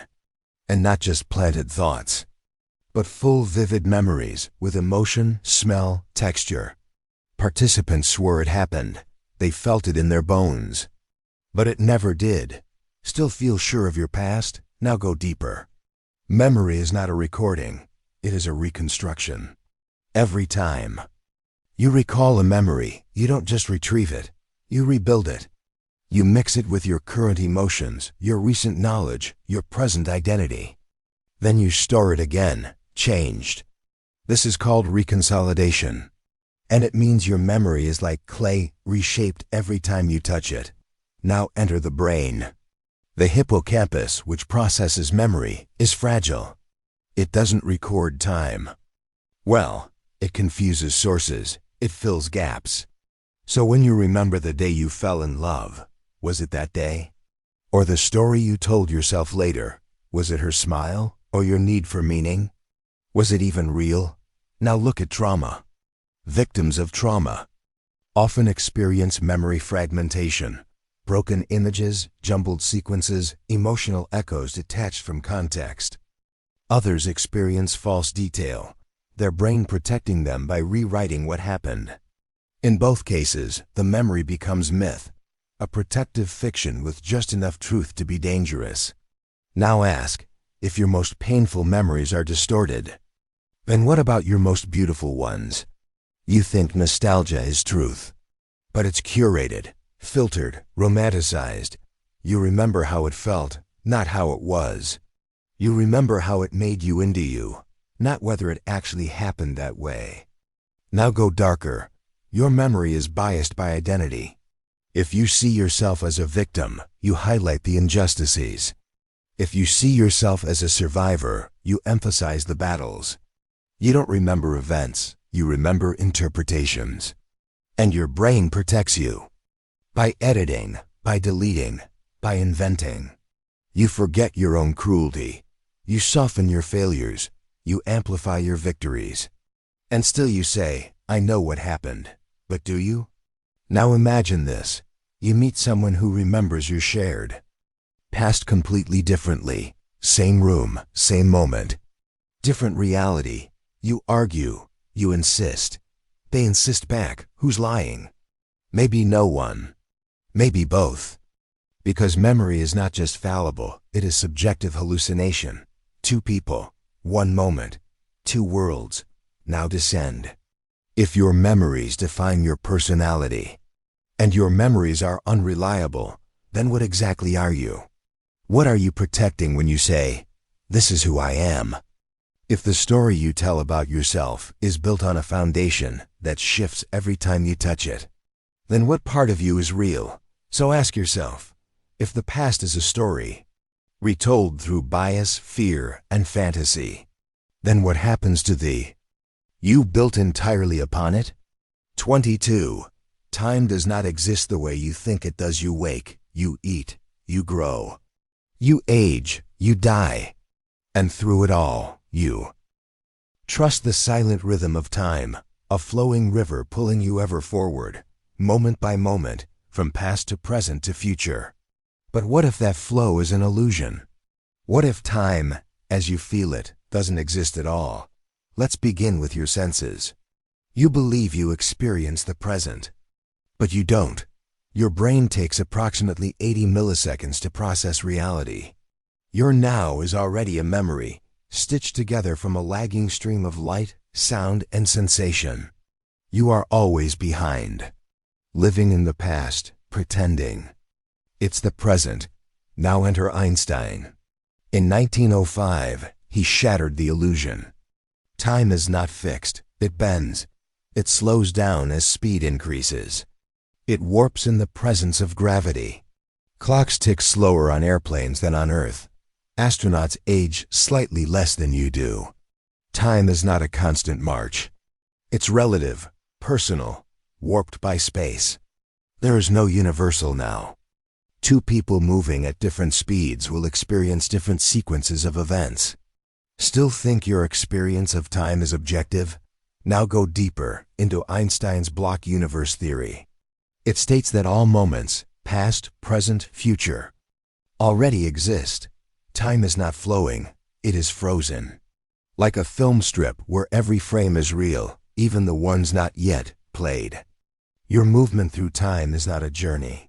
It is a reading of frames, one after another. The future has already happened. You just haven't gotten there yet. Now think about this. If the future is already real, then what becomes of free will? What becomes of change? What becomes of hope? What becomes of you? Now descend into your memory. You remember the past or fragments of it, but where is the past now? Gone, or simply inaccessible? Is the future gone too, or just unseen? You move through life thinking time flows. But it doesn't, you flow. Time stands still. You are a needle through the fabric of a still universe. And your consciousness is what animates it, 1 second at a time. But if time is static, then what is death? Is it the end of the strip? Or simply the last frame your mind can read? If time does not pass, then death has already happened. Now go philosophical. The ancient Greeks saw time as 2 gods, chronos, the measurable ticking clock, kairos, the divine moment of experience, the feeling of time. You live trapped in chronos, enslaved to deadlines, calendars, aging. But you dream in kairos, those timeless instants of joy, horror, silence. What if only kairos is real? What if time is not a thing to measure, but a thing that measures you? Now enter the darkest paradox. The arrow of time. Why do you remember the past but not the future? The laws of physics are time symmetric. They don't care which way time moves, so why do you? Why is the glass that shatters more natural than one that unbreaks? Entropy, disorder increases. Energy disperses. That's why time feels like it moves forward, because information decays. Not because time flows, but because memory fades. And when memory dies, you call it the past. Now ask yourself, if time is not a river, if it has no flow, if every second that ever will exist already has, then who, or what, is walking through the illusion? 23. Your mind is not yours. You sit quietly, and a thought appears. It doesn't ask permission. It doesn't knock. It just arrives. You assume you summoned it, that you thought the thought. But what if you didn't? What if the thoughts you claim as yours are just echoes of systems beyond your control? Let's begin with your daily stream. You walk down a street. A song pops into your head. An intrusive image flashes. You think of something you said 5 years ago. You imagine a person you haven't seen in months. You didn't choose these. They chose you. You're not thinking. You're receiving. Now enter neuroscience. Your thoughts are electrical impulses firing across neurons, in circuits you did not design, running patterns forged by genes, experience, trauma, and culture. You don't create the signals, you observe them, and often, you mistake the observation for authorship. Now turn to language. The words in your head, where did they come from? Not from you, from parents, from school, from advertising, from books, from movies. You downloaded a vocabulary over decades, and now you compose symphonies with someone else's notes. You think you're speaking, but you're just playing the instrument they handed you. Now descend into thought loops. Ever tried to stop thinking, to meditate, to hold stillness? You'll see how little control you have. The mind keeps moving. It spits images. It cycles regrets. It rehearses arguments. It narrates everything. You try to quiet it, but it ignores you, because you are not in charge. Now go darker. When someone suffers from schizophrenia, intrusive thoughts, or obsessive-compulsive disorder, the mind becomes a tyrant. It whispers commands, fears, compulsions. And even though the person knows these thoughts are unwanted, they still come. They still control behavior. Is their mind theirs? Then ask if the same voice that says touch the stove in OCD is the one that tells you apologize to her, or start a business. How are you different? Where does the mind end and you begin? Now enter psychology. The default mode network, DMN, the part of your brain most active when you're doing nothing, is constantly narrating your life. It strings events into a story. It judges. It relives. It fantasizes. You don't direct this process. It operates without your permission. And this voice, this narrator, it's who you think you are. But what if you're just the listener? Now consider collective thought. You say you're an individual, but your thoughts conform to culture. Your beliefs follow trends. Your ideas mirror your generation, your nation, your algorithmic feed. You don't question what others around you don't question. You believe in countries, in money, in success, in punishment. These are mental constructs passed down to you, and now they whisper in your mind as if they were your own. You are not the origin, you are the vessel. And if your mind is not yours, what is left? Now descend. What happens when the inner voice stops? During flow states, during deep meditation, during moments of awe, you feel peace. Not because you found yourself, but because the chatter stopped, the noise fell silent, and the illusion of authorship of my mind dissolved. And for a moment, there was no thinker, only being. But when the voice returns, so does the prison. So ask yourself, if every thought you have was shaped by forces outside of you, if your mind speaks in a voice you didn't build, then what part of you is actually you? 2-4. Reality is not what you see. You open your eyes, and a world appears. Light, color, shape. You see trees, skies, faces, screens. You think, this is the world. But it's not. It's an interface, a simulation, a hallucination your brain constructs, not to show you reality, but to hide it. Let's begin with the eye. You think it captures truth, but your retina receives only raw electromagnetic energy, photons bouncing from objects. There is no red in the world. There is no blue. There are only frequencies. Your brain interprets them, translates them into experience. But what you see is not what is. It is what your brain decides to show you. Now go deeper. The human eye detects only a tiny sliver of the electromagnetic spectrum. You are blind to ultraviolet, infrared, gamma rays, radio waves.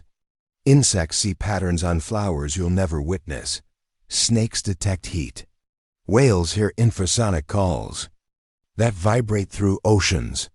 Your reality is just one version, edited for survival, not truth. Now enter perception. Your brain fills in gaps constantly. Your blind spot, where the optic nerve connects to the retina, contains no visual data. You don't see a hole. Your brain just fabricates what's missing. You hallucinate it and never notice. Now go even further. Your experience of space, depth, distance, is a construction. Your mind converts flat retinal images into a 3D environment using motion, shadow, prior knowledge. You don't see the world. You see your expectations of it. Now enter neuroscience. Donald Huffman, a cognitive scientist, argues that evolution has not selected for accurate perception, but for useful deception. His research suggests that species who perceive objective reality die out because reality is too complex. Instead, evolution favors perception as a user interface, like icons on a desktop. You don't see the computer's code, you see a blue folder. Not because it shows you truth, but because it helps you function. So too, your reality is icons, compressed representations of survival data, not truth, not the real world. Just what keeps you alive long enough to reproduce? Now descend. What about time? What you experience as now is actually assembled from fragments, sensory inputs with different speeds. Sound arrives later than light. Touch processes differently than smell. Your brain synchronizes them, creates a seamless moment. But that moment is a lie, a unified illusion made from misaligned signals. Still think reality is what you see? Now enter physics. At the quantum level, particles do not have fixed properties. They exist as probabilities, clouds of potential. Only when observed do they take form. The famous double-slit experiment shows that particles behave as waves until you look. Then they collapse into a definite state. Observation changes. Reality. You don't just see the world. You participate in creating it. Now feel this. The solidness of your chair, your hand, your bones, is mostly empty space. Atoms are 99.9999999% void. The hardness you feel is not mass, but electromagnetic resistance, a force field of charge repelling other fields. You never touch anything. You only feel. The illusion of contact. Now go inward. Your thoughts, too, are not reality. They are stories your brain tells itself about what's happening outside and what it means inside. But both the outer and inner worlds are made of the same thing: interpretation. You don't experience reality. You experience a simulation. And when that simulation cracks in trauma, madness, psychedelics, dreams, you glimpse the edges. The distortion, the empty canvas behind the projection. So ask yourself, if your entire world is constructed, if your sight, sound, touch, and thought are all filtered illusions, then what lies behind the screen? And worse, what happens when the projector breaks? 25. You will never truly know anything you believe in knowledge. You seek it. You chase truth like a starving animal. You read. You learn. You accumulate. You want to understand the world, to hold something in your mind and say, this is real. This is certain. This is true. But what if knowledge is an illusion? Not the facts themselves, but your confidence in them. Let's begin with the roots. In 399 BCE, Socrates said, I know that I know nothing. And for this, for his relentless questioning, he was executed. Because he threatened the most sacred illusion that we can know. Now move into modern science. All knowledge begins with observation, but every observation is filtered through limited senses, then interpreted by a flawed brain. The moment you perceive something, you distort it. You assign meaning. You wrap it in past experiences. You narrate it. So even facts are not pure. They are stained by the observer. Now consider the foundation of science. Theories. You think of them as facts. But they are models, approximations that explain reality until a better model comes along. We used to believe the Earth was flat, then a sphere, then an oblate spheroid. Each version felt true. Each was defended. Each was later revised. Truth in science is always provisional. Now descend into the epistemic abyss. Philosophers call it the problem of induction. It goes like this. The sun has risen every day of your life, so you assume it will rise tomorrow. But that's not proof. It's just pattern recognition. You can't prove the future from the past. You can only believe it will continue. But belief is not knowledge. It is faith in repetition. Still think, you know. Now enter Gödel's incompleteness theorems, the most brutal wounds ever inflicted on human certainty. In 1931, Kurt Gödel proved that any system complex enough to describe arithmetic will contain statements that are true, but cannot be proven within the system. In other words, no system can ever explain itself fully. Logic itself is blind. Spots. Mathematics is incomplete. And by extension, so is every field built on it. Now collapse into quantum physics. At the smallest scales, you can't know both position and momentum. You can't observe without disturbing. Reality itself becomes probabilistic. And at the Planck scale, the deepest level we can imagine, our equations break. Time disappears. Space dissolves. Causality fragments. We cannot go deeper. Because the tools we use to measure become meaningless. Now go further inward. You think you know yourself, but what is the self? A name? A memory? A string of habits? The closer you look, the less solid it becomes. Thoughts arise, emotions churn. Beliefs shift. Your identity is fluid, not fixed. You're a performance for others, for yourself. The one who knows is also the one who changes. And the one who changes can never hold on to any one truth for long. Now enter the death spiral. If you can't trust your senses, if you can't trust your brain, if your logic is incomplete, if your language is inherited, if your reality is filtered, then where does knowledge reside? And how can you claim to know anything when the very machinery of knowing is soaked in distortion? Now ask yourself, if truth can never be reached, if certainty is always beyond the next page, then what are you chasing when you say, I just want to understand? What happens when you realize that the pursuit of knowledge is not a path to truth, but a mirror reflecting back your hunger for control? 26. Language is a cage that feels like a key you speak to think. You think in words. You define your world by what you can describe. But what if language doesn't reveal reality, but limits it? What if every word you speak is a boundary? A box that shrinks the infinite into something your fragile mind can tolerate. Let's begin with a single truth. Language is abstraction. The word tree is not a tree. It is 5 letters, a symbol for an experience, a placeholder for thousands of variations. Pine, oak, dead, growing, seen from a distance, felt in the wind, associated with childhood, feared in the dark, all collapsed into one syllable. You don't speak reality, you speak labels. Now enter the Sapir-Whorf hypothesis, a theory in linguistics that says language doesn't just describe thought, it shapes it. In some indigenous languages, there are no fixed words for past or future, only cycles. In others, objects are not nouns but verbs. A rock isn't a thing, it's rocking. Your entire worldview, linear time, rigid categories, binary logic is not universal. It's linguistic conditioning. You don't think freely. You think within grammar. Now enter paradox. Consider this sentence. This statement is false. If it's true, then it's false.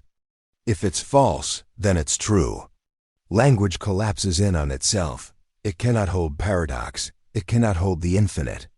It wasn't designed to. It was designed for instruction, not revelation. Now consider silence. The deepest moments of clarity, awe, grief, love, dread, often leave you speechless. Because language cannot hold them. Because naming something often kills it. To say, I am sad, is to reduce a storm into a 3-letter cage. To say, I love you, is to compress 1,000 contradictory emotions into a phrase that's been drained of meaning by repetition. Language is not what reveals your soul. It's what prevents you from experiencing it fully. Now descend. Philosopher Ludwig Wittgenstein once said, "The limits of my language mean the limits of my world." If you have no word for a feeling, you struggle to feel it. If your language has no way to describe an idea, your mind may never conceive it. You are confined by your vocabulary. Still feel free? Now go deeper. Language is binary. It divides. Right versus wrong. This versus that. Self versus other. But reality is continuous. Blurred. Undefined. What if your true self is not a noun? Not Muhammad, Anna, Kevin, you, but a verb. A process, an unfolding. What if labeling it is the very thing that destroys it? Now reflect. The universe existed long before language. Stars burned. Oceans formed. Species evolved. No words were spoken. And yet, reality unfolded perfectly. You were born into this silence, and then taught to speak, to describe, define, explain. But in that process, you began to confuse the map for the territory. You began to believe that to name a thing was to understand it. That to say, I am afraid meant you understood fear. But language is not understanding, it is removal. It is distance. It is illusion. So ask yourself, if your only tool to understand the universe is a system built on omission, generalization, and contradiction, then what have you truly understood? 27. Memory is a lie that keeps you alive. You trust your memories. You call them yours. You use them to build identity, meaning, story. You say, I remember who I am, but do you? What if memory is not a record, but a reconstruction? Not a mirror, but a fiction your mind writes every time you reach for it. Let's begin with a truth few want to hear. Your memories are not stored like files in a cabinet. They are rebuilt every time you recall them. Every retrieval rewrites. Every replay reshapes. Every emotion felt during recall alters the memory itself. You don't remember the past. You remember your last memory of it. Now enter neuroscience. Studies show that even minor suggestions can implant false memories. Participants in experiments vividly recall crimes they never committed, vacations they never took, people they never met. Confidence is not evidence. Your mind fills in gaps with imagination and belief, and then calls it truth. Now go deeper. Trauma doesn't store clearly. It fragments. It distorts time, detail, sequence.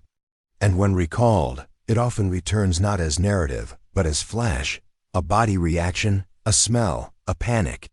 What is more real, the memory or the reaction? Now descend into the paradox.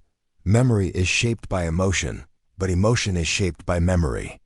You remember the breakup is painful, so you feel pain again. You feel pain, so your brain reinforces the painful memory. This cycle builds the illusion of permanence. But both pain and memory are constantly mutating. Now enter the Mandela effect. Masses of people recall something that never happened. Berenstain Bears versus Berenstain Bears. Luke, I am your father versus no, I am your father. People remember entire histories that never existed. This isn't mass delusion. It's how fragile the collective human memory is, how easy it is to corrupt the record. Now feel the horror. If memory is a lie, then who are you? Your sense of self is built on continuity, a sequence of I was leading to I am. But if those pieces are altered, if the childhood joy, the heartbreak, the failures were inaccurately stored or even invented, then who is remembering them? And what part of you is real? Now, reflect on how memory dies, with time, with disease, with trauma. You've seen it in dementia. You've seen it in aging.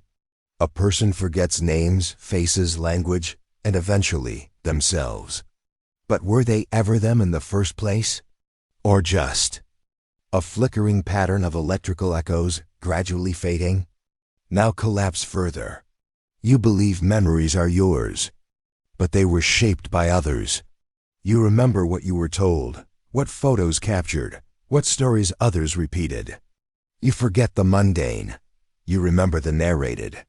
And so, your identity is a second-hand story. So ask yourself, if everything you remember can be rewritten, misfiled, or erased, if your you is built from fiction you believe too deeply to doubt, then what remains when all memory finally disappears? 28. Time is the greatest trick of all. You say you exist. In time, that time flows past, present, future, like a river you drift upon. You measure it, schedule it, chase it, fear it, and then one day you run out of it. But what if time doesn't move at all? What if it's not a river, but a prison? Let's begin with your experience. You feel the present. You remember the past. You imagine the future. But your brain processes all this in delayed fragments. Light enters your eyes at different speeds than sound enters your ears. Your brain takes milliseconds to sync them, to construct the illusion of now. What you feel as the present is already the past. Now enter physics. Einstein's theory of relativity shattered the idea of absolute time. There's no universal clock, no shared now. Time passes slower for objects in motion, or near massive bodies like black holes. Astronauts age slower in orbit. Time stretches and shrinks depending on where and how you observe it. Your second is not the same as mine. Now descend into block universe theory, the idea that all of time, past, present, and future, already exists. Like a loaf of bread, all slices existed once. You're not moving through time. You're experiencing slices of it, one at a time. The future isn't coming. It's already there. And so is your death. Now feel the trap. If all moments already exist, then free will dissolves. Your decisions already etched into the structure of space-time. You aren't choosing. You're remembering choices you were always going to make. Now go inward. Your mind creates time as a way to organize memory. Children don't experience it clearly. To them, hours stretch endlessly. As you age, time collapses. Years vanish in memory. Because time isn't measured by clocks, but by change. The more routine your life becomes, the faster time appears to move, not because time is passing, but because you stopped noticing. Now enter the abyss. In dreams, you live entire lifetimes in minutes. In trauma, seconds last forever. Time bends around emotion. It warps inside your skull. Still think it's real? Now descend to the quantum level. At the smallest scales, time may not even exist. In the equations of quantum gravity, time vanishes. There is no before or after. Only a tangle of probabilities fluctuating in a timeless haze. The clock breaks, and so does meaning. Now ask the hardest question. If time isn't flowing, if your past and future are illusions, if every moment you cherish, regret, or long for is already there, fixed in eternity, then what is the point of anything you do? And what part of you is actually moving at all? 29. You are a story that tells itself you believe you're a person, with a name, a history, a soul. You say, this is who I am. But what if you are not a person, but a narrative? What if your identity is not a truth, but a story, written by a mind desperate to make sense of chaos? Let's begin at the surface. You describe yourself with facts. I was born here. I do this job. I love this person. I hate that memory. I'm afraid of failing. But all these facts are fragments, collected and edited into a coherent tale. You forget most moments. You exaggerate others. You smooth over contradictions. You invent meaning in hindsight. The story isn't accurate. It's necessary. Now enter psychology. Your brain is a pattern-making machine. It cannot tolerate randomness. It finds order even where none exists. So it builds a self, a protagonist, and wraps all experience around it. Everything that happens must fit the arc, the story of you. Even pain becomes a plot point. Failure becomes a lesson. Trauma becomes origin. You make the world make sense by placing yourself at its center. Now consider split brain patients. When the brain's hemispheres are surgically severed, strange things occur. One half of the brain performs an action. The other half, when asked why did you do that, fabricates an explanation, completely unaware of the real reason. The brain doesn't say, I don't know. It invents a story. That's what you do. All the time, you don't know who you are. You just believe the most convincing version of the story you've told the longest. Now go deeper. What happens when the story is broken? When memory is lost? When identity fractures? When trauma severs continuity? Dissociative identity disorder, amnesia, Alzheimer's. People become unrecognizable not because the body changed, but because the narrative collapsed. The self dissolves when the story ends. Still think it's real? Now enter culture. You were handed templates for what kind of story to tell. The successful story, the tragic story, the hero's story, the redemption arc. You pattern your life after movies, books, influencers, religions. You conform your chaos to match the shape you were taught to desire. You try to be coherent, digestible, relatable, because to admit you are contradictory, fragmented, uncertain, is to admit you are not a story at all. Now descend into silence.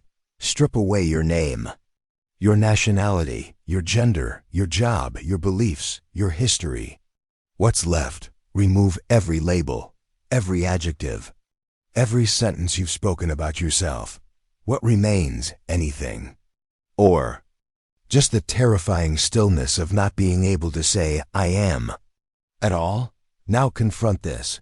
If you are just a story, and stories are rewritten with every telling, and no story can be complete, true, or final, then what part of you is ever real?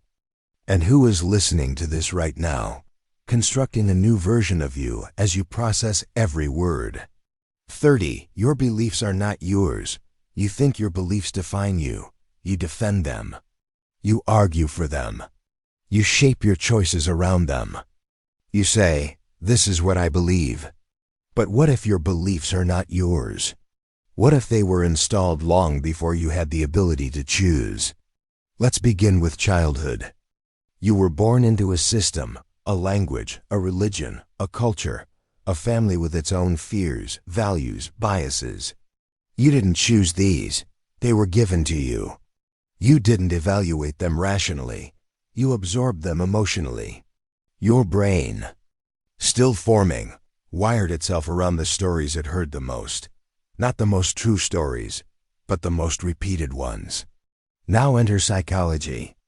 The confirmation bias ensures that once you adopt a belief, you'll only seek evidence that supports it. Contradictions are ignored. Opposing views feel like threats, not opportunities. You become the defender of your own prison. Now go deeper. Research shows that many beliefs are shaped by emotion first, and logic is used afterward to justify them. You don't believe something because it's true. You believe it because it makes you feel safe, powerful, special, loved. Then you build an argument around it and pretend it was rational all along. Still think they're yours? Now enter the world of memetics. Ideas behave like viruses. They spread, they replicate, they mutate. Religions, political ideologies, conspiracy theories, brand loyalty. You don't adopt them, they infect you. And the more contagious an idea is, the more emotionally charged, the more likely it is to survive. Not because it's accurate, but because it's sticky. Now consider this. Some of your core beliefs about God, love, money, death, yourself, are just memes that your mind caught because it was exposed at the right moment. Change your environment, and the infection changes too. Now descend. Even beliefs about who you are built from others' voices. You're smart, you're lazy, you're not good enough, you're special, you'll never make it. These phrases become your internal monologue. You repeat them, believe them, embody them, as if they originated from within. But they didn't. They were planted. Now enter neuroscience. Your brain uses heuristics, mental shortcuts, to make sense of overwhelming information. These shortcuts are not neutral. They're biased, efficient, wrong. They help you survive, but not necessarily understand. So when you form beliefs about politics, morality, the universe, you're often just taking the easiest path, not the most accurate one. Now confront the mirror. If your beliefs come from conditioning and are reinforced by emotion and protected by bias and shaped by social exposure, then what part of them is truly yours? When did you ever sit down in complete intellectual solitude, free from influence, and choose what to believe? Have you ever? Can anyone? So ask yourself, if your deepest convictions were chosen for you before you could think, and you now defend them as if they define you, then who are you really protecting? The self? Or the program running inside it? 31. Every choice you make as a ghost, you believe you have free will, that you choose, that you decide, that when you lift your hand or say yes or walk away, you are the one behind it. You say, I could have chosen differently. But what if you never had a choice? What if every decision you've ever made was the only one you could have made? Let's begin with the illusion. In 1983, neuroscientist Benjamin Libet discovered something strange. Your brain initiates decisions before you're aware of deciding. Milliseconds before you decide to move your finger, your brain is already firing the signal. The conscious mind catches up after the fact. You are not the author of the action, only the narrator. Now enter deeper experiments. More recent studies show the brain begins preparing decisions up to 7 seconds before you're aware of choosing. 7 seconds. Your feeling of agency is a delay, a post-production voiceover to justify what your biology has already begun. Still think you're in control? Now enter the body. Your choices are shaped by your genetics, your hormone levels, your gut microbiome, your blood sugar, your past traumas. You decide to eat junk food, but it wasn't reason that drove you. It was dopamine, triggered by a stressor you didn't even consciously notice. You walk away from a relationship, but maybe it was your attachment style, formed in childhood. That made staying impossible. You react, then rationalize. Now confront the machine. Your brain is a neural network formed by your environment. You didn't design your preferences. You didn't select your desires. You didn't write your instincts. You inherited them. From ancestors, trauma, advertising, culture, evolution. So when you choose between options shaped by your past, can you really call it freedom? Now go philosophical. If the universe follows cause and effect, if everything that happens is a result of what came before, then your decisions are dominoes, falling in sequence. The thought you're having now was born from the thought before, and the thought before that, and the thought before that. You are not the player. You are the game being played. Now consider this. If you rewind the universe to the moment before a choice, with every atom in place, every neuron primed the same, you would make the same decision again and again and again. Choice is a loop disguised as a door. Now enter the horror. You judge others for their decisions, as if they had true agency. You punish criminals, shame the lazy, resent the selfish. But what if they could no more change than you could? What if the murderer had no choice but to become one? What if you could just as easily have been him? Now reflect. You cling to free will because without it, everything collapses. Responsibility, justice, achievement, regret, hope. If there is no choice, there is no you. Just a shadow dragged behind a body that responds to laws you'll never see. So ask yourself, if every decision was just a ghost flickering in your brain after the wheels were already in motion, then who exactly is doing the choosing? 32. The self is a hallucination that believes in itself. You say, I am me. You point to your chest, your name, your story, your voice. You call it a self, you call it you. But what if there is no self? What if what you call you is just a hallucination, so convincing it began to believe in itself? Let's begin with neuroscience. According to many leading cognitive scientists, there is no single place in the brain where the self resides. There is no control room, no core, no pilot, no you sitting inside your head, pushing levers. Instead, there are modules, one for language, one for movement, one for memory, one for emotion, each operating semi-independently, like apps running on a phone. What you experience as you is just the interface, not the machine. Now enter the concept of the default mode network. This is the brain network that activates when you're not doing anything. When you're resting, when your mind wanders, when you're remembering the past or imagining the future. This is the network that generates the narrative self, the stream of thought, the inner monologue, the I. But in deep meditation, in psychedelics, in ego death, this network goes silent, and so does you. Still there's experience, sensation, awareness, presence, but no identity. The self turns off, and the world doesn't disappear. Now enter Buddhism, centuries ahead of science. The concept of anatta, no self, states that the self is an illusion.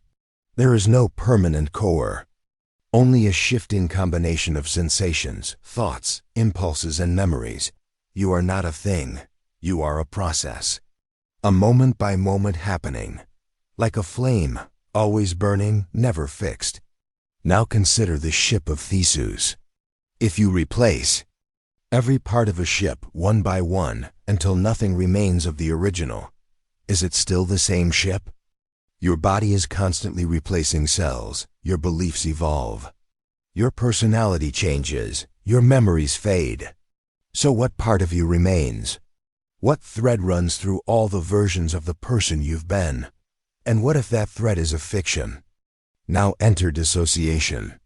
People with depersonalization disorder report feeling like they are watching themselves from the outside. Not as a metaphor, as a lived experience. Their self becomes alien, mechanical, fake, but if the self can be turned off by trauma, or flickered by psychedelics, or silenced in deep meditation, was it ever really there? Or was it a mask the brain wears to make sense of chaos? Now go further. What if you are not a self who has thoughts, but just the thoughts themselves, arising and fading like waves in a sea? What if there is no thinker, just thinking? No observer, just observing? No doer, just doing? Now confront the fear. If there is no you, then there is no one to save, no one to protect, no one to improve. You are not a being, you are a becoming. And the one who clings so desperately to the idea of being real is the illusion itself. So ask yourself, if the self is nothing more than a hallucination that arises from a network of thoughts, memories, and narratives, then who is the one asking the question right now? 33. Everything you know has already been filtered. You believe you see the world as it is, that you hear what's really said, that your senses report the truth, that what you know, you know. But what if everything you've ever known has already been filtered, distorted, selected, before it ever reached your awareness? What if the truth never even had a chance? Let's begin with your senses. Your eyes don't see reality. They detect light within a narrow slice of the electromagnetic spectrum. You see less than 1% of it. You are blind to radio waves, infrared, ultraviolet, X-rays, gamma rays. Reality is roaring with light you'll never see. You hear only a tiny band of sound frequencies. You smell and taste a fraction of what other species can. You don't detect magnetic fields, echolocation, or seismic waves. You experience a micro-thin cross-section of what actually exists, and you call it the world. Now enter perception. Your brain doesn't show you what's there. It shows you what it predicts is there. It uses memory, expectation, and context to construct what you experience. In milliseconds, it fills in gaps. It smooths over discontinuities. It alters input to match what you expect. You don't see. You hallucinate. And when the hallucination matches consensus, we call it reality. Now enter language. You think in words. But language is a compression algorithm. It reduces complex experience into symbols. You say love, but the word is not the feeling. You say tree, but the word is not the organism, the thousands of interacting systems beneath bark and leaf. You say I, but the word is not a self. Words filter experience and make it shareable, but also removable from truth. You don't think in reality, you think in its abbreviations. Now confront knowledge. Everything you know comes from sources you didn't create. Books, videos, teachers, parents, media, and all those sources had their own filters, bias, agenda, blindness, belief. Your education is a lineage of filters. Each generation passing forward what it found useful, acceptable, safe. But what if entire continents of truth were cut out before they ever reached you? What if the world you think you understand is just the shadow of what could have been known? Now go inward. Your attention is narrow. You notice only what aligns with your goals, fears, identity. The inattentional blindness experiments prove it. When you focus on one thing, you miss the obvious. A man in a gorilla suit walks through a basketball game, and half the participants never see him. You only see what your filters let through. Now enter culture. Your culture tells you what to see, what to value, what to question, what to ignore. Your identity forms around these cues. And then you defend them as if they were your own thoughts. They're not. They're the result of filtration, and you were never shown what was filtered out. Now consider this. If your senses are limited, your perception is constructed, your language is reductionist, your attention is biased, and your knowledge is secondhand, then what do you actually know? What have you ever seen that wasn't already altered before it reached your mind? And if everything has passed through layers of filtering, biological, psychological, cultural, linguistic, then what makes you think you've ever encountered reality at all? 34. Memory is a lie you keep repeating. You trust your memory. You recall your past, moments of love, loss, triumph, pain. You say, "This is what happened to me." But what if your memory is not a record, but a reconstruction? What if every memory you have is a lie you've rehearsed so many times? You've come to believe it? Let's begin with how memory works. You don't store experiences like video files. You store fragments, images, sounds, emotions, meanings. When you recall a memory, your brain reconstructs it. And every time you recall it, you edit it, based on your current beliefs, emotions, and context. You don't retrieve memories, you rebuild them, each time slightly different, each time less accurate, each time more you than the truth. Now enter the misinformation effect.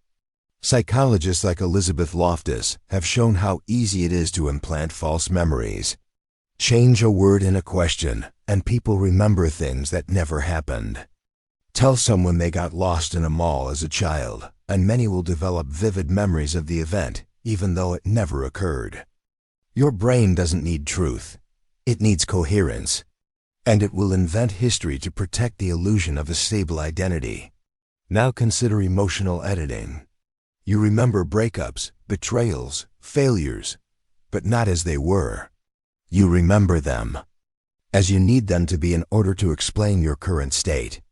Your past is shaped by your present, and your present is shaped by a past that was never accurate to begin with. Still think it's reliable? Now go deeper. Research shows that even flashbulb memories, memories of intense, emotional events, are unreliable. Ask people to describe 9/11s, or a car crash, or a birth. They'll swear their version is true. But over time, the details change, even as their confidence in the memory grows. In other words, the more certain you are of a memory, the more likely it is to be wrong. Now consider trauma. Traumatic memories are not always stored in language. They are fragmented, non-linear, somatic. You remember a face, a sound, a smell, but not a coherent narrative. And your mind fills in the gaps to make sense of what can't be faced directly. You don't just remember pain. You remember a version of pain that you can survive. Now go further. Think about the moments you don't remember. The days, months, or years lost to routine, to repetition, to depression. What happened to them? They faded not because they were unimportant, but because you never noticed them enough to encode them. If memory is the story of your life, then what happens to the parts you forgot? What happens to the you that lived? Them now confront the terror.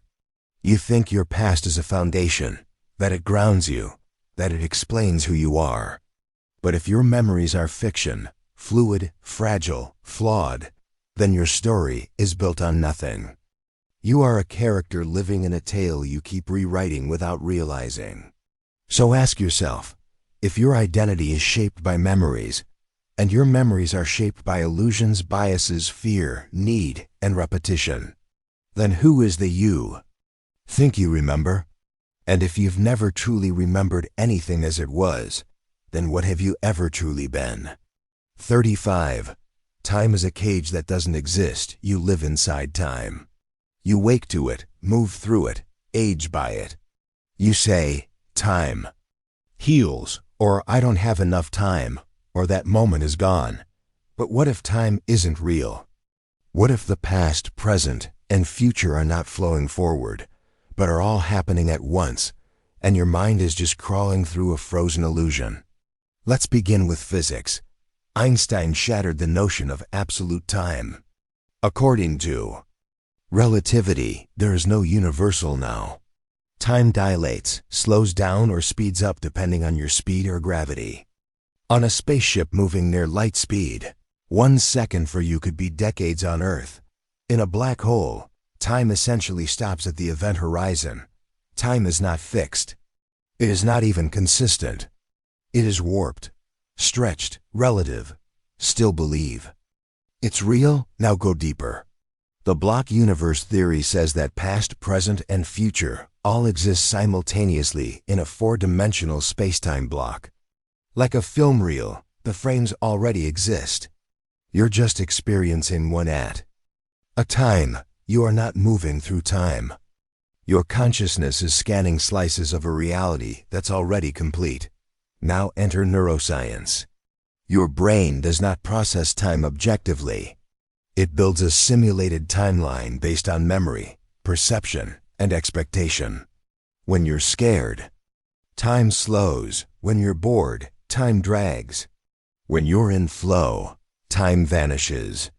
You say, that felt like forever, or time flew by. But time didn't change. You did. Your mind is a clockmaker, constantly tweaking the gears to fit your emotional state. Now consider déjà vu. That eerie feeling that this moment has already happened. What is that if not a glitch in your timeline? Your brain sometimes misprocesses reality, placing the present in the past. It can trick you into reliving something that hasn't occurred. Now go even further. Think of a dream. You live entire lifetimes in seconds. Emotions, places, relationships, all compressed into fragments. Upon waking, it dissolves.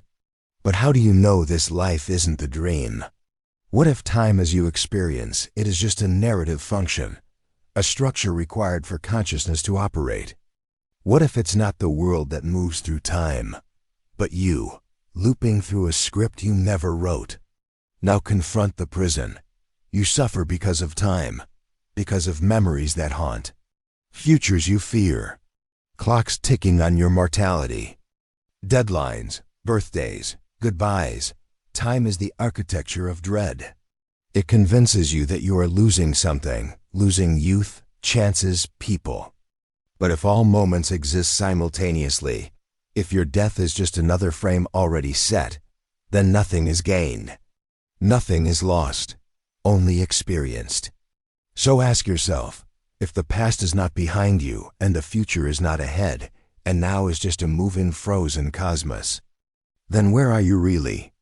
And if time is the cage you believe in most, what happens if the cage was never there? 36. Language is a spell you can't hear you speak. You think, you write. You form sentences, explain yourself, ask questions, tell stories. You live inside language as if it were just a tool. But what if language isn't a tool you use, but a spell that uses you? What if every word you've ever spoken has been slowly rewiring your reality? Let's begin with the basics. Language does not describe the world, it constructs it. The moment you name something, a chair, a thought, a desire, You've reduced it to a symbol. You no longer experience the thing itself. You experience the word for it. This is the symbolic prison. Instead of being in the world, you are in a map of the world, drawn in ink you didn't choose. Now go deeper. Different languages shape different realities. The Hopi people of North America had no tenses for past, present, or future. Their worldview treated time as cyclical, not linear. The Pirahu language of the Amazon has no fixed words for numbers beyond a few. Its speakers do not perform exact counting. They literally can't conceive of 7. Language is not universal. It's a lens, and that lens limits what can be seen. Your thoughts are confined to what your words allow you to imagine. Still think you're free? Now enter the mind. You think in language. Your inner voice narrates your life. But who built that voice? Was it your parents? Your teachers? Your culture? What phrases echo in your head that were planted decades ago? I'm not good enough. I can't do this. I deserve more. I always mess things up. You didn't choose those phrases. They were installed. And now they shape your mood, your self-image, your very sense of being. Words are not harmless. They are programming commands, and they run your operating system. Now consider labels. The moment you name yourself, introvert, broken, gifted. Anxious, you create a boundary, a wall. And what do walls do? They protect, but they also trap. You become the word, not the person. Not the possibility, just the label. Now enter the horror. Even your understanding of death is shaped by language. You don't fear non-existence, you fear the word, death. You attach stories, meaning, emotion to a cluster of sounds. Remove the label, and what is it? Just transformation. Just change. But language resists silence. It names, it divides. It commands reality to obey grammar. And it punishes what doesn't fit. Now go further. Magic in the old world was the use of words to alter reality, to name a demon, to speak a curse, to invoke a force. But what is modern language if not daily, unconscious magic? You call someone a failure, and they collapse. You whisper, I love you, and worlds form. You describe yourself as hopeless, and your body obeys. Words are spells. And you are both the caster and the victim. Now reflect. There are things you have never questioned because you lack the words. There are feelings you couldn't name until someone gave you the phrase, and suddenly, you were that thing.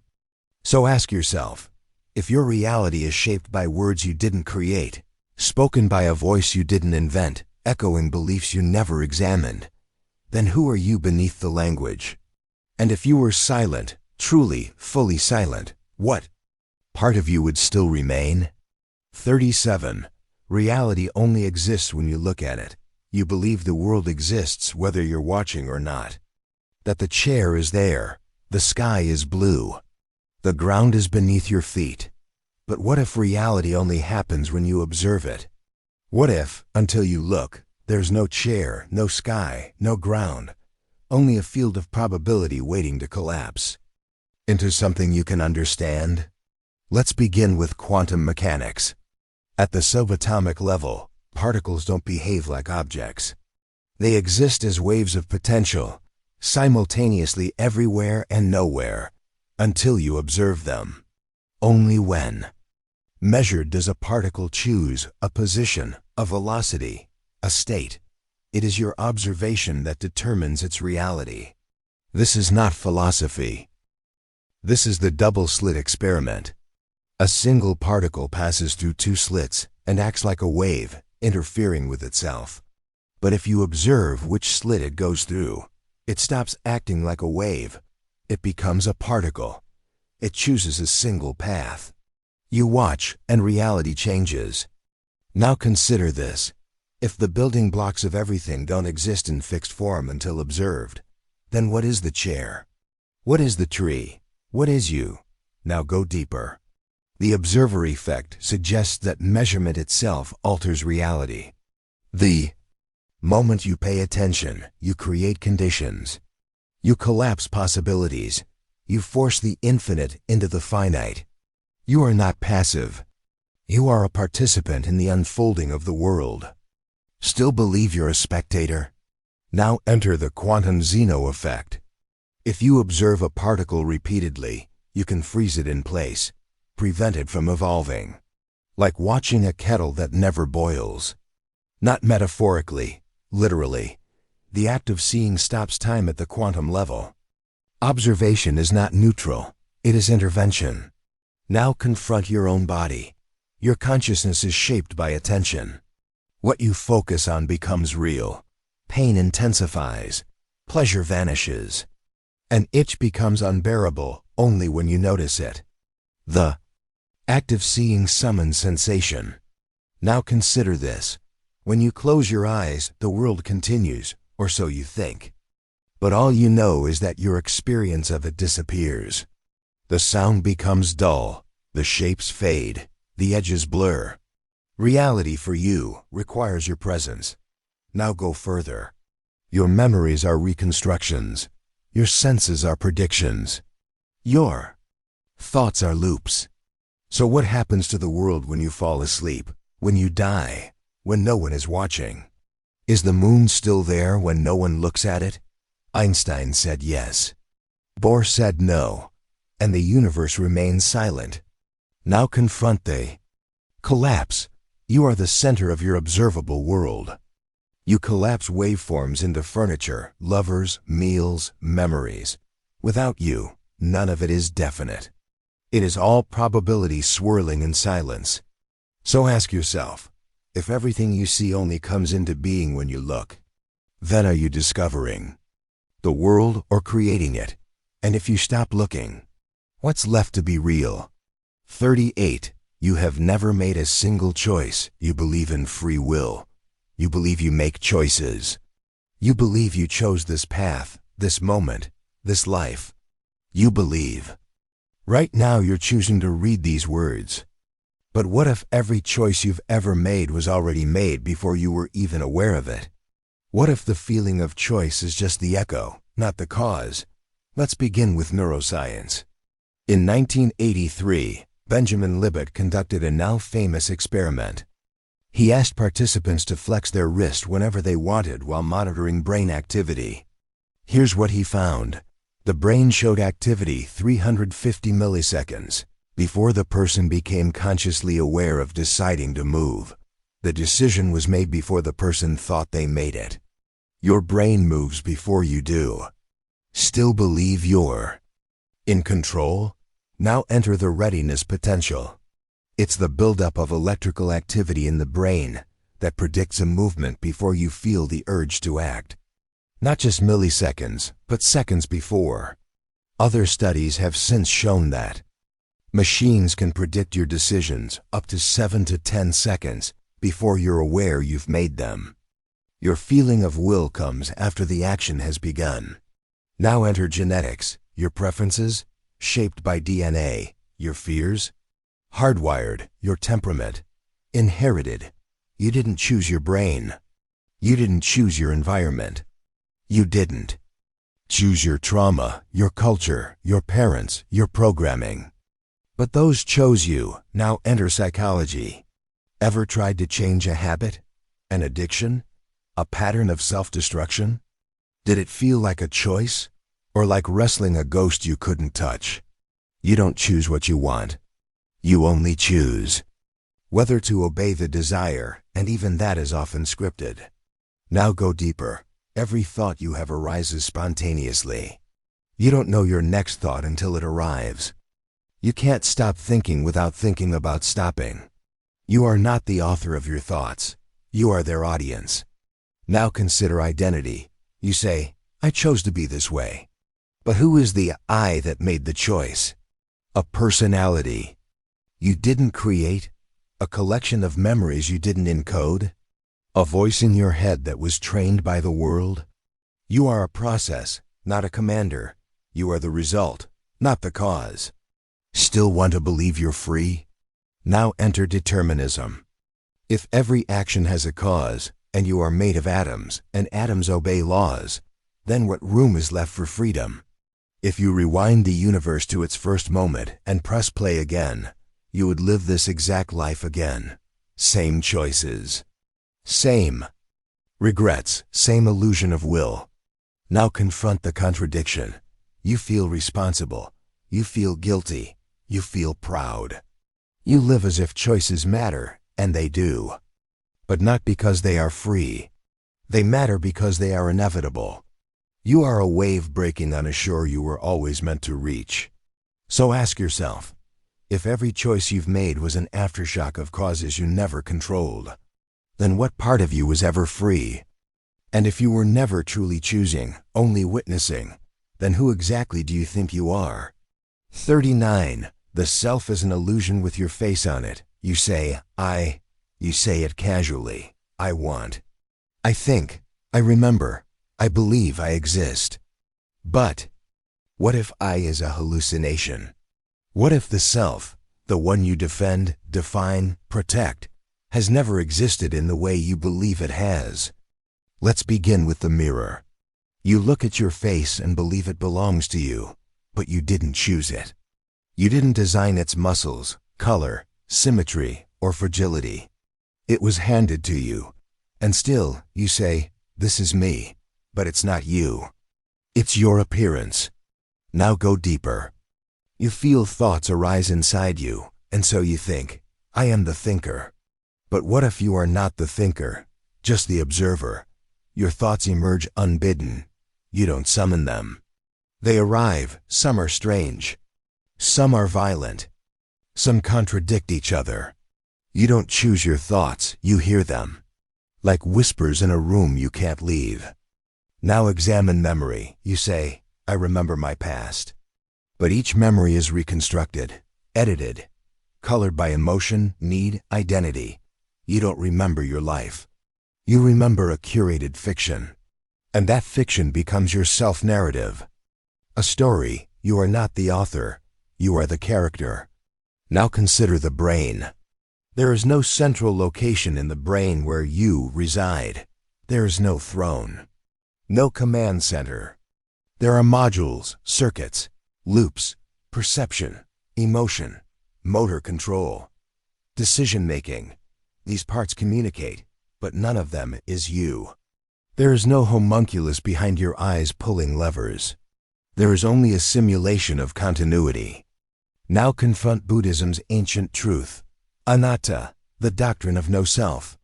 The self is a process, a river, a bundle of experiences. But it is not solid, not constant, not you. Still think you're real? Now consider trauma. When people are deeply wounded, their identity fractures. They say, I don't know who I am anymore. The self breaks down. It reveals what it's always been, fragile, assembled, temporary. Now go further. Meditators, mystics, and neuroscientists alike report the same experience, that when you go deep enough into silence, into awareness, into the source of attention, there's no self to be found. There is just experience, sensations, thoughts, emotion, but no owner, no I, only the illusion of I. Reinforced every moment by memory, language, and habit. Now confront the mirror again. Who is the one looking back? Not a solid being. Not a singular soul. Just a pattern of electrical activity and a story you tell yourself. So ask yourself, if the self is just a story told by a brain to itself, then who is the one believing it? And if there is no you behind your eyes, then who, exactly, is reading these words? 40. The final collapse. You've followed every thread. You've chased particles that vanish when observed. You've peeled back memory, time, identity, self, only to find nothing beneath. No foundation, no center, no soul. Just recursion, just reaction. Just the simulation of continuity you mistook for existence. Now look at your hands. Feel them. They're not your hands, they're bone and nerve, animated by programming you didn't design. Now breathe. Was that breath yours? Or did it happen before you realized it? Now listen to your thoughts. Not just the content, but the source. They come uninvited. They come endlessly. They loop. They contradict. They speak in your voice, but they are not yours. You have spent your life trapped inside the illusion of agency. You call yourself the driver, but you're the passenger in a vehicle that's been moving long before you noticed it. You believed in the story of you, a solid self, a chooser, a thinker, a doer, but there is no you. Just a shifting mass of impressions dressed in language and framed by time. You are a character in a story you didn't write speaking words. You didn't invent feeling emotions sculpted by a biology you didn't choose. And now that you know this, what is left? Not liberation, not freedom, just silence. And inside that silence, a brutal final clarity, you were never real. You were a shadow cast by consciousness looping through stories, trying to make sense of a world that never needed a narrator. Now imagine closing your eyes, letting go. Not of the world, but of the idea of you. No more past, no more future. No observer. No center. Just awareness, raw, unfiltered, impersonal, endless. And into that emptiness falls every story you ever told and every fear that kept you holding on. So now, listen closely. If all you are is the echo of an echo, a voice mimicking a voice, a reflection with no origin, then what remains after the collapse? And if this unraveling is the final,